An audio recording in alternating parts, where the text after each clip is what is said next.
ಗುಂಡ್ಲುಪೇಟೆ ತಾಲೂಕು. ಕೈಲಾಸ ವಿದ್ಯಾರ್ಥಿ children foundation ಅಲ್ಲಿ ಜಿಲ್ಲಾ ಸಂಯೋಜಕನಾಗಿ ಕಳೆದ ಒಂದು 15 ವರ್ಷಗಳಿಂದ ಈ ಒಂದು ಸ್ವಯಂ ಸೇವಾ ಸಂಸ್ಥೆಯಲ್ಲಿ ಕೆಲಸ ಮಾಡ್ತಾ ಇದ್ದೇನೆ. ಸ್ವಲ್ಪ ಈಗ ವಿಡಿಯೋ ಕ್ಲಿಪ್ ಹಾಕಿದ್ರೆ ನೋಡಿದ್ರೆ 1980ನೇ ಇಸ್ವಿಯಲ್ಲಿ ಬಚಪನ್ ಬಚಾವ್ ಆಂದೋಲನ ಮುಖಾಂತರ ಮಕ್ಕಳ ಹಕ್ಕುಗಳ ಕ್ಷೇತ್ರದಲ್ಲಿ ಅವರು ಬಹಳ ಒಂದು ದೊಡ್ಡ ಸಾಧನೆಯನ್ನು ಮಾಡಿ ಈಗ 2014ರಲ್ಲಿ ಅವರು ನೊಬೆಲ್ ಶಾಂತಿ ಪ್ರಶಸ್ತಿ ಪುರಸ್ಕೃತರಾಗಿದ್ದಾರೆ. ಸೊ ಹಾಗಾಗಿ ಅವರ ಒಂದು ಆರ್ಗನೈಸೇಷನ್ ಅಲ್ಲಿ ಕೆಲಸ ಮಾಡ್ತಾ ಇರುವಂಥದ್ದು ನನಗೂ ಎಲ್ಲರಿಗೂ ಕೂಡ ಒಂದು ಹೆಮ್ಮೆ ಇದೆ. ಮತ್ತೆ ಈ ಒಂದು ಕ್ಲಿಪ್ ಅಲ್ಲಿ ನೀವು ನೋಡಿರ್ಬೋದು ಮಹಿಳಾ ಮತ್ತು ಮಕ್ಕಳ ಸಾಗಾಣಿಕೆ ಅಂದರೆ ಟೋಟಲ್ ಆಗಿ ವುಮನ್ ಟ್ರಾಫಿಕಿಂಗ್, ಮಾನವ ಮಾರಾಟವನ್ನು ಅಕ್ರಮವಾಗಿ ಮಾರಾಟ ಮಾಡುವಂತ ಒಂದು ಏನು ಜಾಲ ಇದೆ, ಇದ್ರ ವಿರುದ್ಧವಾಗಿ ನಾವೆಲ್ಲ ಕೆಲಸ ಮಾಡಬೇಕಾಗಿದೆ. ಹಾಗಾಗಿ ಒಂದು ವಿಡಿಯೋ ಕ್ಲಿಪ್ ಅಲ್ಲಿ ಕೂಡ ಸರ್ ಅದೇ ಹೇಳಿದ್ದಾರೆ, ವುಮನ್ ಟ್ರಾಫಿಕಿಂಗ್ ಅದು ಎಷ್ಟು ಭಯಾನಕವಾಗಿದೆ ಅಂತ ಹೇಳಿದ್ರೆ ನಿಮ್ಗೆಲ್ಲ ಗೊತ್ತಿದೆ. ಸುಮಾರು ತರಗತಿಗಳಾಗಿದೆ ಮಕ್ಕಳ ಹಕ್ಕುಗಳು ಏನು, ಮಕ್ಕಳ ಹಕ್ಕುಗಳ ಸಂರಕ್ಷಣೆ ನಾವೆಲ್ಲ ಹೇಗೆ ಮಾಡ್ಬೇಕು ಅಂತ ಹೇಳಿ. ಯಾಕಂದ್ರೆ ಮಹಿಳಾ ಮತ್ತು ಮಕ್ಕಳ ಕಲ್ಯಾಣ ಇಲಾಖೆ ಅನ್ನುವಾಗ ಎಲ್ಲಾ ತರಬೇತಿಗಳಲ್ಲಿ ನಿಮ್ಗೆ ಮಕ್ಕಳ ಹಕ್ಕುಗಳ ಬಗ್ಗೆ ಮತ್ತೆ ಅವರ ಒಂದು ಪ್ರೊಟೆಕ್ಷನ್ ಬಗ್ಗೆ ಅನೇಕ ಎಲ್ಲ ಕಾರ್ಯಾಗಾರಗಳು ಇರುತ್ತೆ. ಹಾಗಾಗಿ PPTಯಲ್ಲಿ ಮತ್ತೆ ಅದೇ ವಿಚಾರವನ್ನು ಒಂದು ಮೆಲುಕು ಹಾಕುವಂತ ಒಂದು ಸಂದರ್ಭವನ್ನ ಮಾಡ್ಕೊಳ್ತೇನೆ. ಮತ್ತೆ ಇನ್ನೊಂದೇನಂತ ಹೇಳಿದ್ರೆ, ಇವತ್ತು ಮುಖ್ಯವಾಗಿ ಈಗ ನೋಡಿ ಬಾಲಕಾರ್ಮಿಕ ಪದ್ಧತಿ, ಬಾಲ್ಯ ವಿವಾಹ ಇದೆಲ್ಲ ಇರ್ಬೇಕಾದ್ರೆ ಸೊಸೈಟಿಯಲ್ಲಿ ನಾವು ಅದನ್ನ ನೋಡ್ತೀವಿ, ನಾವು ಗುರುತಿಸ್ತೀವಿ, ನಮಗೆ ಕಾಣುತ್ತೆ ಅದು ಕಣ್ಣಿಗೆ. ಬಟ್ ಇದು ಮಾನವ ಹಕ್ಕುಗಳ ಸಾಗಾಣಿಕೆ ಮತ್ತೆ ಇತರ ಮಹಿಳೆ ಮತ್ತು ಮಕ್ಕಳ ಸಾಗಾಣಿಕೆ ಅನ್ನೋದು ಏನು ಇದು ಒಂದು ಜಾಲ ಇದೆ, ಇದು ನಮಗೆ ಕಣ್ಣಿಗೆ ಕಾಣಲ್ಲ ಅಂತ ಹೇಳಿದ್ರೆ ನಾವು ಅದನ್ನು ಬಹಳ ಸೂಕ್ಷ್ಮವಾಗಿ ಗಮನಿಸಿದಾಗ ಮಾತ್ರ ಈ ಒಂದು ಪ್ರಕರಣಗಳನ್ನ ನಾವು ಭೇದಿಸ್ಲಿಕ್ಕೆ ಆಗ್ತದೆ. ಅದಕ್ಕೆ ಹಲವಾರು ಉದಾಹರಣೆಗಳಿದೆ. ಸರ್ ಕೂಡ ನೀವು ಒಂದು ಯೂಟ್ಯೂಬ್ ಅಲ್ಲಿ ಹೋಗಿ ಸರ್ದು ಒಂದು ವಿಡಿಯೋಗಳನ್ನ ನೋಡಿದ್ರೆ ಅದರಲ್ಲಿ ತುಂಬಾ ಟ್ರಾಫಿಕಿಂಗ್ ಬಗ್ಗೆ ಏನೆಲ್ಲ ಚಾಲೆಂಜಸ್ ನಾವು ಫೇಸ್ ಮಾಡಿದ್ದಾರೆ ಅನ್ನೋದನ್ನ ನೀವು ನೋಡ್ಬೋದು. ನಮ್ಗೆ ಸೂಕ್ಷ್ಮ ಗಮನಿಸಬೇಕಾಗಿದೆ. ನಮ್ಗೆ ಕೇರಳ, ತಮಿಳುನಾಡು ಎಲ್ಲ ಬಾರ್ಡರ್ ಇರೋದ್ರಿಂದ ಇಲ್ಲಿ ವಲಸೆ ಹೆಸರಿನಲ್ಲಿ ಟ್ರಾಫಿಕಿಂಗ್ ಗಳಾಗ್ತಾ ಇದೆ. ಅಂದ್ರೆ ಕೆಲಸಕ್ಕೆ ಇಲ್ಲಿಂದ ಅಲ್ಲಿ ಹೊರಗಡೆ ಹೋಗುವಂತ ಸಂದರ್ಭದಲ್ಲಿ ಫ್ಯಾಮಿಲಿ ಇಡೀ ಕುಟುಂಬ ಮೈಗ್ರೇಟ್ ಆಗುತ್ತೆ. 2 ತಿಂಗಳಾಗಿರ್ಬೋದು, 3 ತಿಂಗಳಾಗಿರ್ಬೋದು, ಆ ಮೈಗ್ರೇಷನ್ ಆಗ್ತಾರೆ ಫ್ಯಾಮಿಲಿ. ಅಲ್ಲಿ ಹೋದಾಗ ಅವ್ರಿಗೆ ಗೊತ್ತಾಗುತ್ತೆ ಇಲ್ಲಿ ವೇಜಸ್ಗೂ ಅಲ್ಲಿ ವೇಜಸ್ಗೂ ಡಿಫರೆನ್ಸ್ ಗಳನ್ನ ನೋಡುವಾಗ ಅಲ್ಲಿ ಜಾಸ್ತಿ ವೇಜಸ್ ಸಿಗ್ತಾ ಇದೆ ನಮ್ಗೆ.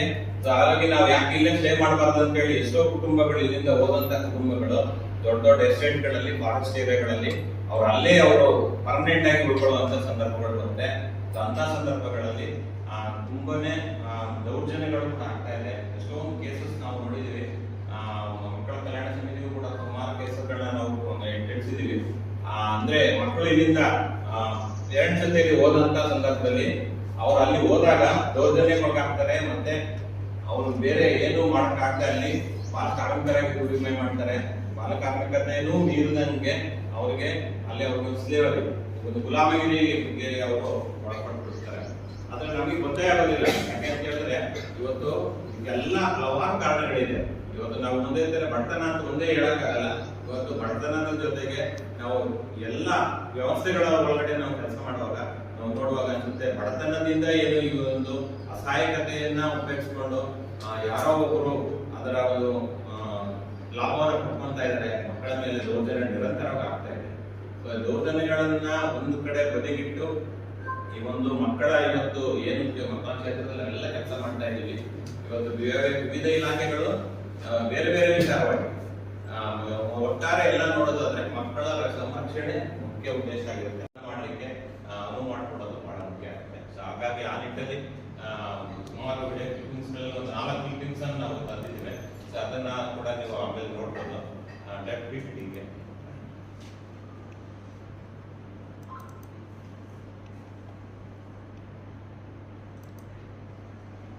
ಸೊ ಮಕ್ಕಳ ಹಕ್ಕುಗಳ ರಕ್ಷಣೆ ಮತ್ತು ಮಕ್ಕಳ ಸಾಕಾಣಿಕೆ ಕಾರಣಗಳು ಮತ್ತು ಮಕ್ಕಳ ಹಕ್ಕುಗಳ ರಕ್ಷಣೆ ಇವೆಲ್ಲ ಗೊತ್ತಿದೆ. ಎಲ್ಲಾ ರಕ್ಷಣೆಗೆ ನಾವೆಲ್ಲರೂ ಕಂಕಣಬದ್ಧರಾಗಿ ಕೆಲಸ ಮಾಡ್ತಾ ಇದ್ದೇವೆ. ಮತ್ತೆ ಅದಕ್ಕೆ ಕಾರಣಗಳೇನೇನು ಮತ್ತೆ ಮಕ್ಕಳ ಸಾಕಾಣಿಕೆಗೆ ಕಾರಣಗಳು ಏನೇನೆಲ್ಲ ಆಗ್ಬೋದು. ಎಲ್ಲ ಹಕ್ಕುಗಳು ಇದೆ. ವಿಶ್ವ ಒಡಂಬಡಿಕೆಯ ಪ್ರಕಾರ 1989ರಲ್ಲಿ ಒಡಂಬಡಿಕೆಯಲ್ಲಿ ಇರತಕ್ಕಂಥ ನಿಮಗೆಲ್ಲ ಮುಖ್ಯವಾಗಿ ಗೊತ್ತಿದೆ 4 ಪ್ರಮುಖವಾದ ಹಕ್ಕುಗಳಿದೆ. ಬದುಕು ಹಕ್ಕು, ರಕ್ಷಣೆ ಹಕ್ಕು, ಅಭಿವೃದ್ಧಿ ಒಂದು ಮತ್ತು ಭಾಗವಹಿಸುವಂಥದ್ದು. ಇದೆಲ್ಲ ನಿಮಗೆ ಸಾಧಾರಣವಾಗಿ ಎಲ್ಲಾ ಮೀಟಿಂಗ್ಗಳಲ್ಲಿ, ಎಲ್ಲಾ ತರಬೇತಿಗಳಲ್ಲಿ, ಮುಖ್ಯವಾಗಿ ಮಕ್ಕಳ ಕ್ಷೇತ್ರದಲ್ಲಿ ಕೆಲಸ ಮಾಡೋರು ಎಲ್ಲರೂ ಈ ಒಂದು 4 ಇದರಲ್ಲಿ ಎಲ್ಲರೂ ತಿಳ್ಕೊಂಡಿದ್ದೀರಾ ಅಂತ ತಿಳ್ಕೊತೀನಿ. ಅದು ಜಸ್ಟ್ ಒಂದು ರಿವೈಸ್ ಮಾಡ್ತಾ ಇದ್ದೀವಿ.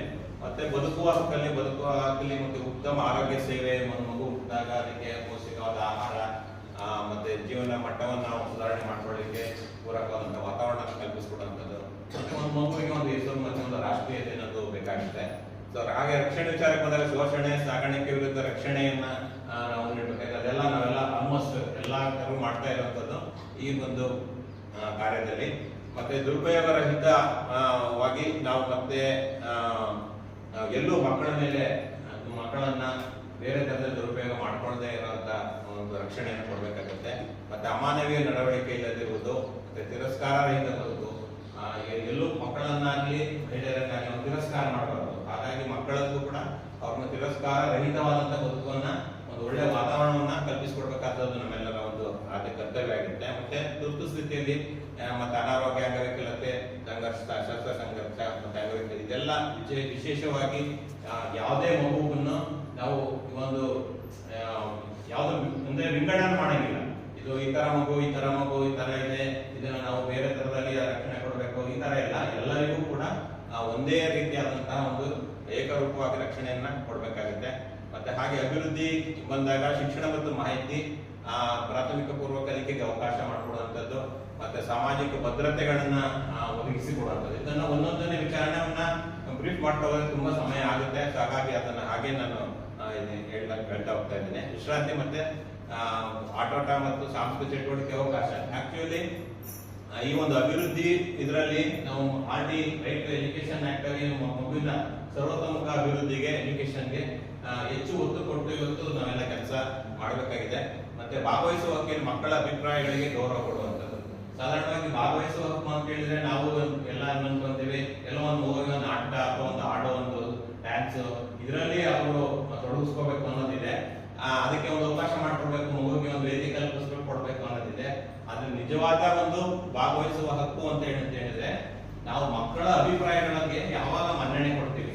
ಮಗು ಏನಾದ್ರು ಒಂದು ವಿಚಾರ ಹೇಳ್ತಾ ಇದೆ, ಸರ್ ಇದು ಹಿಂಗಲ್ಲ, ಇದು ಈ ತರ ಆಗ್ಬೇಕು, ನನಗೆಲ್ಲ ಇದನ್ನ ಮಾಡ್ತೇನೆ ಅಂತ ಹೇಳಿದಾಗ ಆ ಮಗುವಿನ ಅಭಿಪ್ರಾಯ ಏನಿದೆ ಅದಕ್ಕೆ ಯಾವಾಗ ನಾವು ಅದನ್ನ ಒಪ್ಕೊಳ್ತೀವೋ, ಯಾವಾಗ ಮಗುವಿನ ಒಂದು ಆ ಮಾತಿಗೆ ಒಂದು ಒಳ್ಳೆ ಒಂದು ಬೆಲೆಯನ್ನ, ಅಂದ್ರೆ ನಾವು ಮಗುವಿನ ಒಂದು ಆ ಒಂದು ಹೇಳಿಕೆಯನ್ನ ಕನ್ಸಿಡರ್ ಮಾಡ್ತೀವೋ, ಆವಾಗ ನಿಜವಾದ ಭಾಗವಹಿಸೋಕೆ ಆ ಮಗುವಿಗೆ ಸಿಗ್ದಂಗೆ ಆಗುತ್ತೆ. ಹಾಗಾಗಿ ಸೂಕ್ತ ಮಾಹಿತಿಯನ್ನು ಲಭ್ಯತೆ ಮಾಡಬೇಕು. ಮತ್ತೆ ಚಿಂತನೆ ಮತ್ತು ಧಾರ್ಮಿಕ ಸ್ವಾತಂತ್ರ್ಯ. ಆ ಒಂದು ಮಗುವಿಗೆ ನೀವು ಇಂಥದೇ ಒಂದು ಜಾತಿ, ಇಂಥದೇ ಒಂದು ಧರ್ಮವನ್ನ ಅನುಸರಣೆ ಮಾಡೋದಂತ ನಾವು ಹೇಳುವಾಗಿಲ್ಲ. ಹಾಗಾಗಿ ಅದಕ್ಕೆ ಮಗುವಿಗೆ ಅದರದೇ ಆದಂತ ಒಂದು ಸ್ವಾತಂತ್ರ್ಯ ಕೂಡ ಇರುತ್ತೆ. ಹಾಗಾಗಿ ವಿಶ್ವಸಂಸ್ಥೆಯ ಹಕ್ಕುಗಳ ಒಡಂಬಡಿಕೆ ಪ್ರಕಾರ ಇದೆಲ್ಲ ಮುಖ್ಯವಾಗಿ 4 ಭಾಗಗಳಾಗಿ ವಿಂಗಡಿಸಿದ್ದೇವೆ. ಅದರಲ್ಲಿ ಇದನ್ನ ಎಲ್ಲವನ್ನೂ ಪಡ್ಕೊಳ್ಳಂಗೆ ನಾವು ಅದನ್ನ ಗಮನವನ್ನ ಹರಿಸಬೇಕಾಗುತ್ತೆ. ಮೂಲ ಹಕ್ಕುಗಳು, ಮೂಲ ತತ್ವಗಳು ಏನ್ ಹೇಳುತ್ತೆ ಅಂತ ಹೇಳಿದ್ರೆ, ಮಕ್ಕಳನ್ನು ಕುರಿತು ಕೈಗಳು ಅಂತಂದ್ರೆ ಮಕ್ಕಳಿಗೆ ಸಂಬಂಧಪಟ್ಟಂಗೆ ನಾವೆಲ್ಲ ಏನು ತೀರ್ಮಾನಗಳು ಮತ್ತೆ ಒಂದು ಕಾನೂನು ಆಗಿರ್ಬೋದು, ಒಂದು ಸಲಹೆಗಳಾಗಿರ್ಬೋದು, ಅದನ್ನು ತಗೊಳ್ಳುವಂತ ಜಡ್ಜ್ಮೆಂಟ್ ಏನಿದೆ, ಅದರ ನಿರ್ಧಾರಗಳು ಏನಿದೆ, ಡಿಸಿಷನ್ಗಳೇನೇನು ತಗೋತೀವಿ, ಅದನ್ನ ಮುಂದಿನ ತತ್ವಗಳ ಪರೀಕ್ಷೆಗೆ ಒಳಪಡಬೇಕು.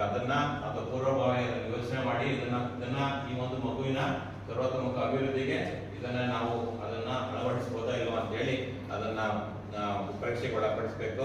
ಮತ್ತೆ ಎಲ್ಲಾ ನಿರ್ಧಾರಗಳನ್ನು ವ್ಯಕ್ತಿಗತವಾಗಿ ಮತ್ತು ಪರಿಸ್ಥಿತಿಗಳ ಹಿನ್ನೆಲೆಯಲ್ಲಿ ಮತ್ತು ಪ್ರತಿಯೊಂದು ಪ್ರಕರಣದಲ್ಲೂ ಒಂದೊಂದು ತತ್ವವನ್ನು ಎದುರುಬಿಟ್ಟುಕೊಂಡು ಪರಿಶೀಲಿಸಲ್ಪಡಬೇಕು. ಯಾಕಂದ್ರೆ ಒಂದೊಂದು ವಿಚಾರಗಳಲ್ಲಿ ಒಂದೊಂದು ತರದ ಬೇರೆ ಬೇರೆಯಾದಂತಹ ಒಂದು ಡಿಸಿಷನ್ಗಳನ್ನ ನಾವು ತಗೊಳ್ಬೇಕಾಗುತ್ತೆ. ಎಲ್ಲವನ್ನು ಒಂದೇ ನಾರ್ಮ್ಸ್ ಅಲ್ಲಿ, ಒಂದೇ ಇದರಲ್ಲಿ ಕೆಟಗರಿಯಲ್ಲಿ ನಾವು ಅದನ್ನ ಗಣನೆ ಆಗಲ್ಲ. ಯಾಕೆಂದ್ರೆ ಒಂದೊಂದು ವಿಚಾರಗಳಲ್ಲಿ ಒಂದೊಂದು ಮಗುವಿನ ಒಂದೊಂದು ಒಂದು ಬ್ಯಾಕ್ ಗ್ರೌಂಡ್ ಅಥವಾ ಒಂದೊಂದು ಬೇರೆ ಬೇರೆ ಆದಂತಹ ಕೇಸ್ಗಳು, ಬೇರೆ ಬೇರೆ ವಿಚಾರಗಳಿರುತ್ತೆ. ಸೊ ಅದನ್ನ ನಾವು ಅದನ್ನ ಒಂದೊಂದನ್ನ ತಗೊಂಡು ಒಂದೊಂದನ್ನೇ ಅದಕ್ಕೆ ಸಂಬಂಧಪಟ್ಟಂಗೆ ನಾವು ಡಿಸಿಷನ್ಗಳನ್ನ ತಗೋಬೇಕು ಅನ್ನೋದಿದೆ. ಸೊ ನಿಮಗೆಲ್ಲ ಗೊತ್ತಿದೆ, ಪರಿಚ್ಛೇದ 2, 3, 4 ಮತ್ತು 6 ಮತ್ತು 12ರಲ್ಲಿ ತಾರತಮ್ಯ ರಹಿತ ಬದುಕು, ಮಕ್ಕಳ ಹಿತದೃಷ್ಟಿ, ಬದುಕು ಹಕ್ಕು ಮತ್ತು ಅಭಿವೃದ್ಧಿ, ಮಕ್ಕಳ ಅಭಿಪ್ರಾಯ ಆಲಿಸಬೇಕು, ಗೌರವಿಸಬೇಕು ಅಂತ ಹೇಳಿ ಇದು ಪರಿಚ್ಛೇದಗಳಲ್ಲಿ ಇದನ್ನ ಉಲ್ಲೇಖಗೊಂಡಿದೆ. ಆದ್ರೂ ಕೂಡ ಅದಕ್ಕೆ ಮುಖ್ಯವಾಗಿ ಪೂರಕವಾದಂತಹ ವಾತಾವರಣಗಳನ್ನ ನಿರ್ಮಾಣ ಮಾಡಲಿಕ್ಕೆ ನಾವೆಲ್ಲ ಸಹಕಾರ ನೀಡಬೇಕು. ಸೊ ಇದು ಈಗ ಮುಖ್ಯವಾದ ಮೇನ್ ವಿಚಾರಕ್ಕೆ ಮಾನವ ಕಳ್ಳ ಸಾಕಾಣಿಕೆ ಅಂದರೆ ಪುರುಷರು, ಮಹಿಳೆಯರು ಮತ್ತು ಮಕ್ಕಳನ್ನು ಆರ್ಥಿಕ ಲಾಭಕ್ಕಾಗಿ ಬಳಸಿಕೊಳ್ಳುವ ಅಪರಾಧಗಳ ಗುಂಪಾಗಿದ್ದು. ಇದರಲ್ಲಿ ನಿಮಗೆಲ್ಲ ಅನಿಸ್ಬೋದು, ಇದು ಟ್ರಾಫಿಕಿಂಗ್ ಅಂತ ಹೇಳಿದ್ರೆ ಮಕ್ಕಳನ್ನ ಮಾರಾಟ ಮಾಡ್ಬಿಡ್ತಾರೆ.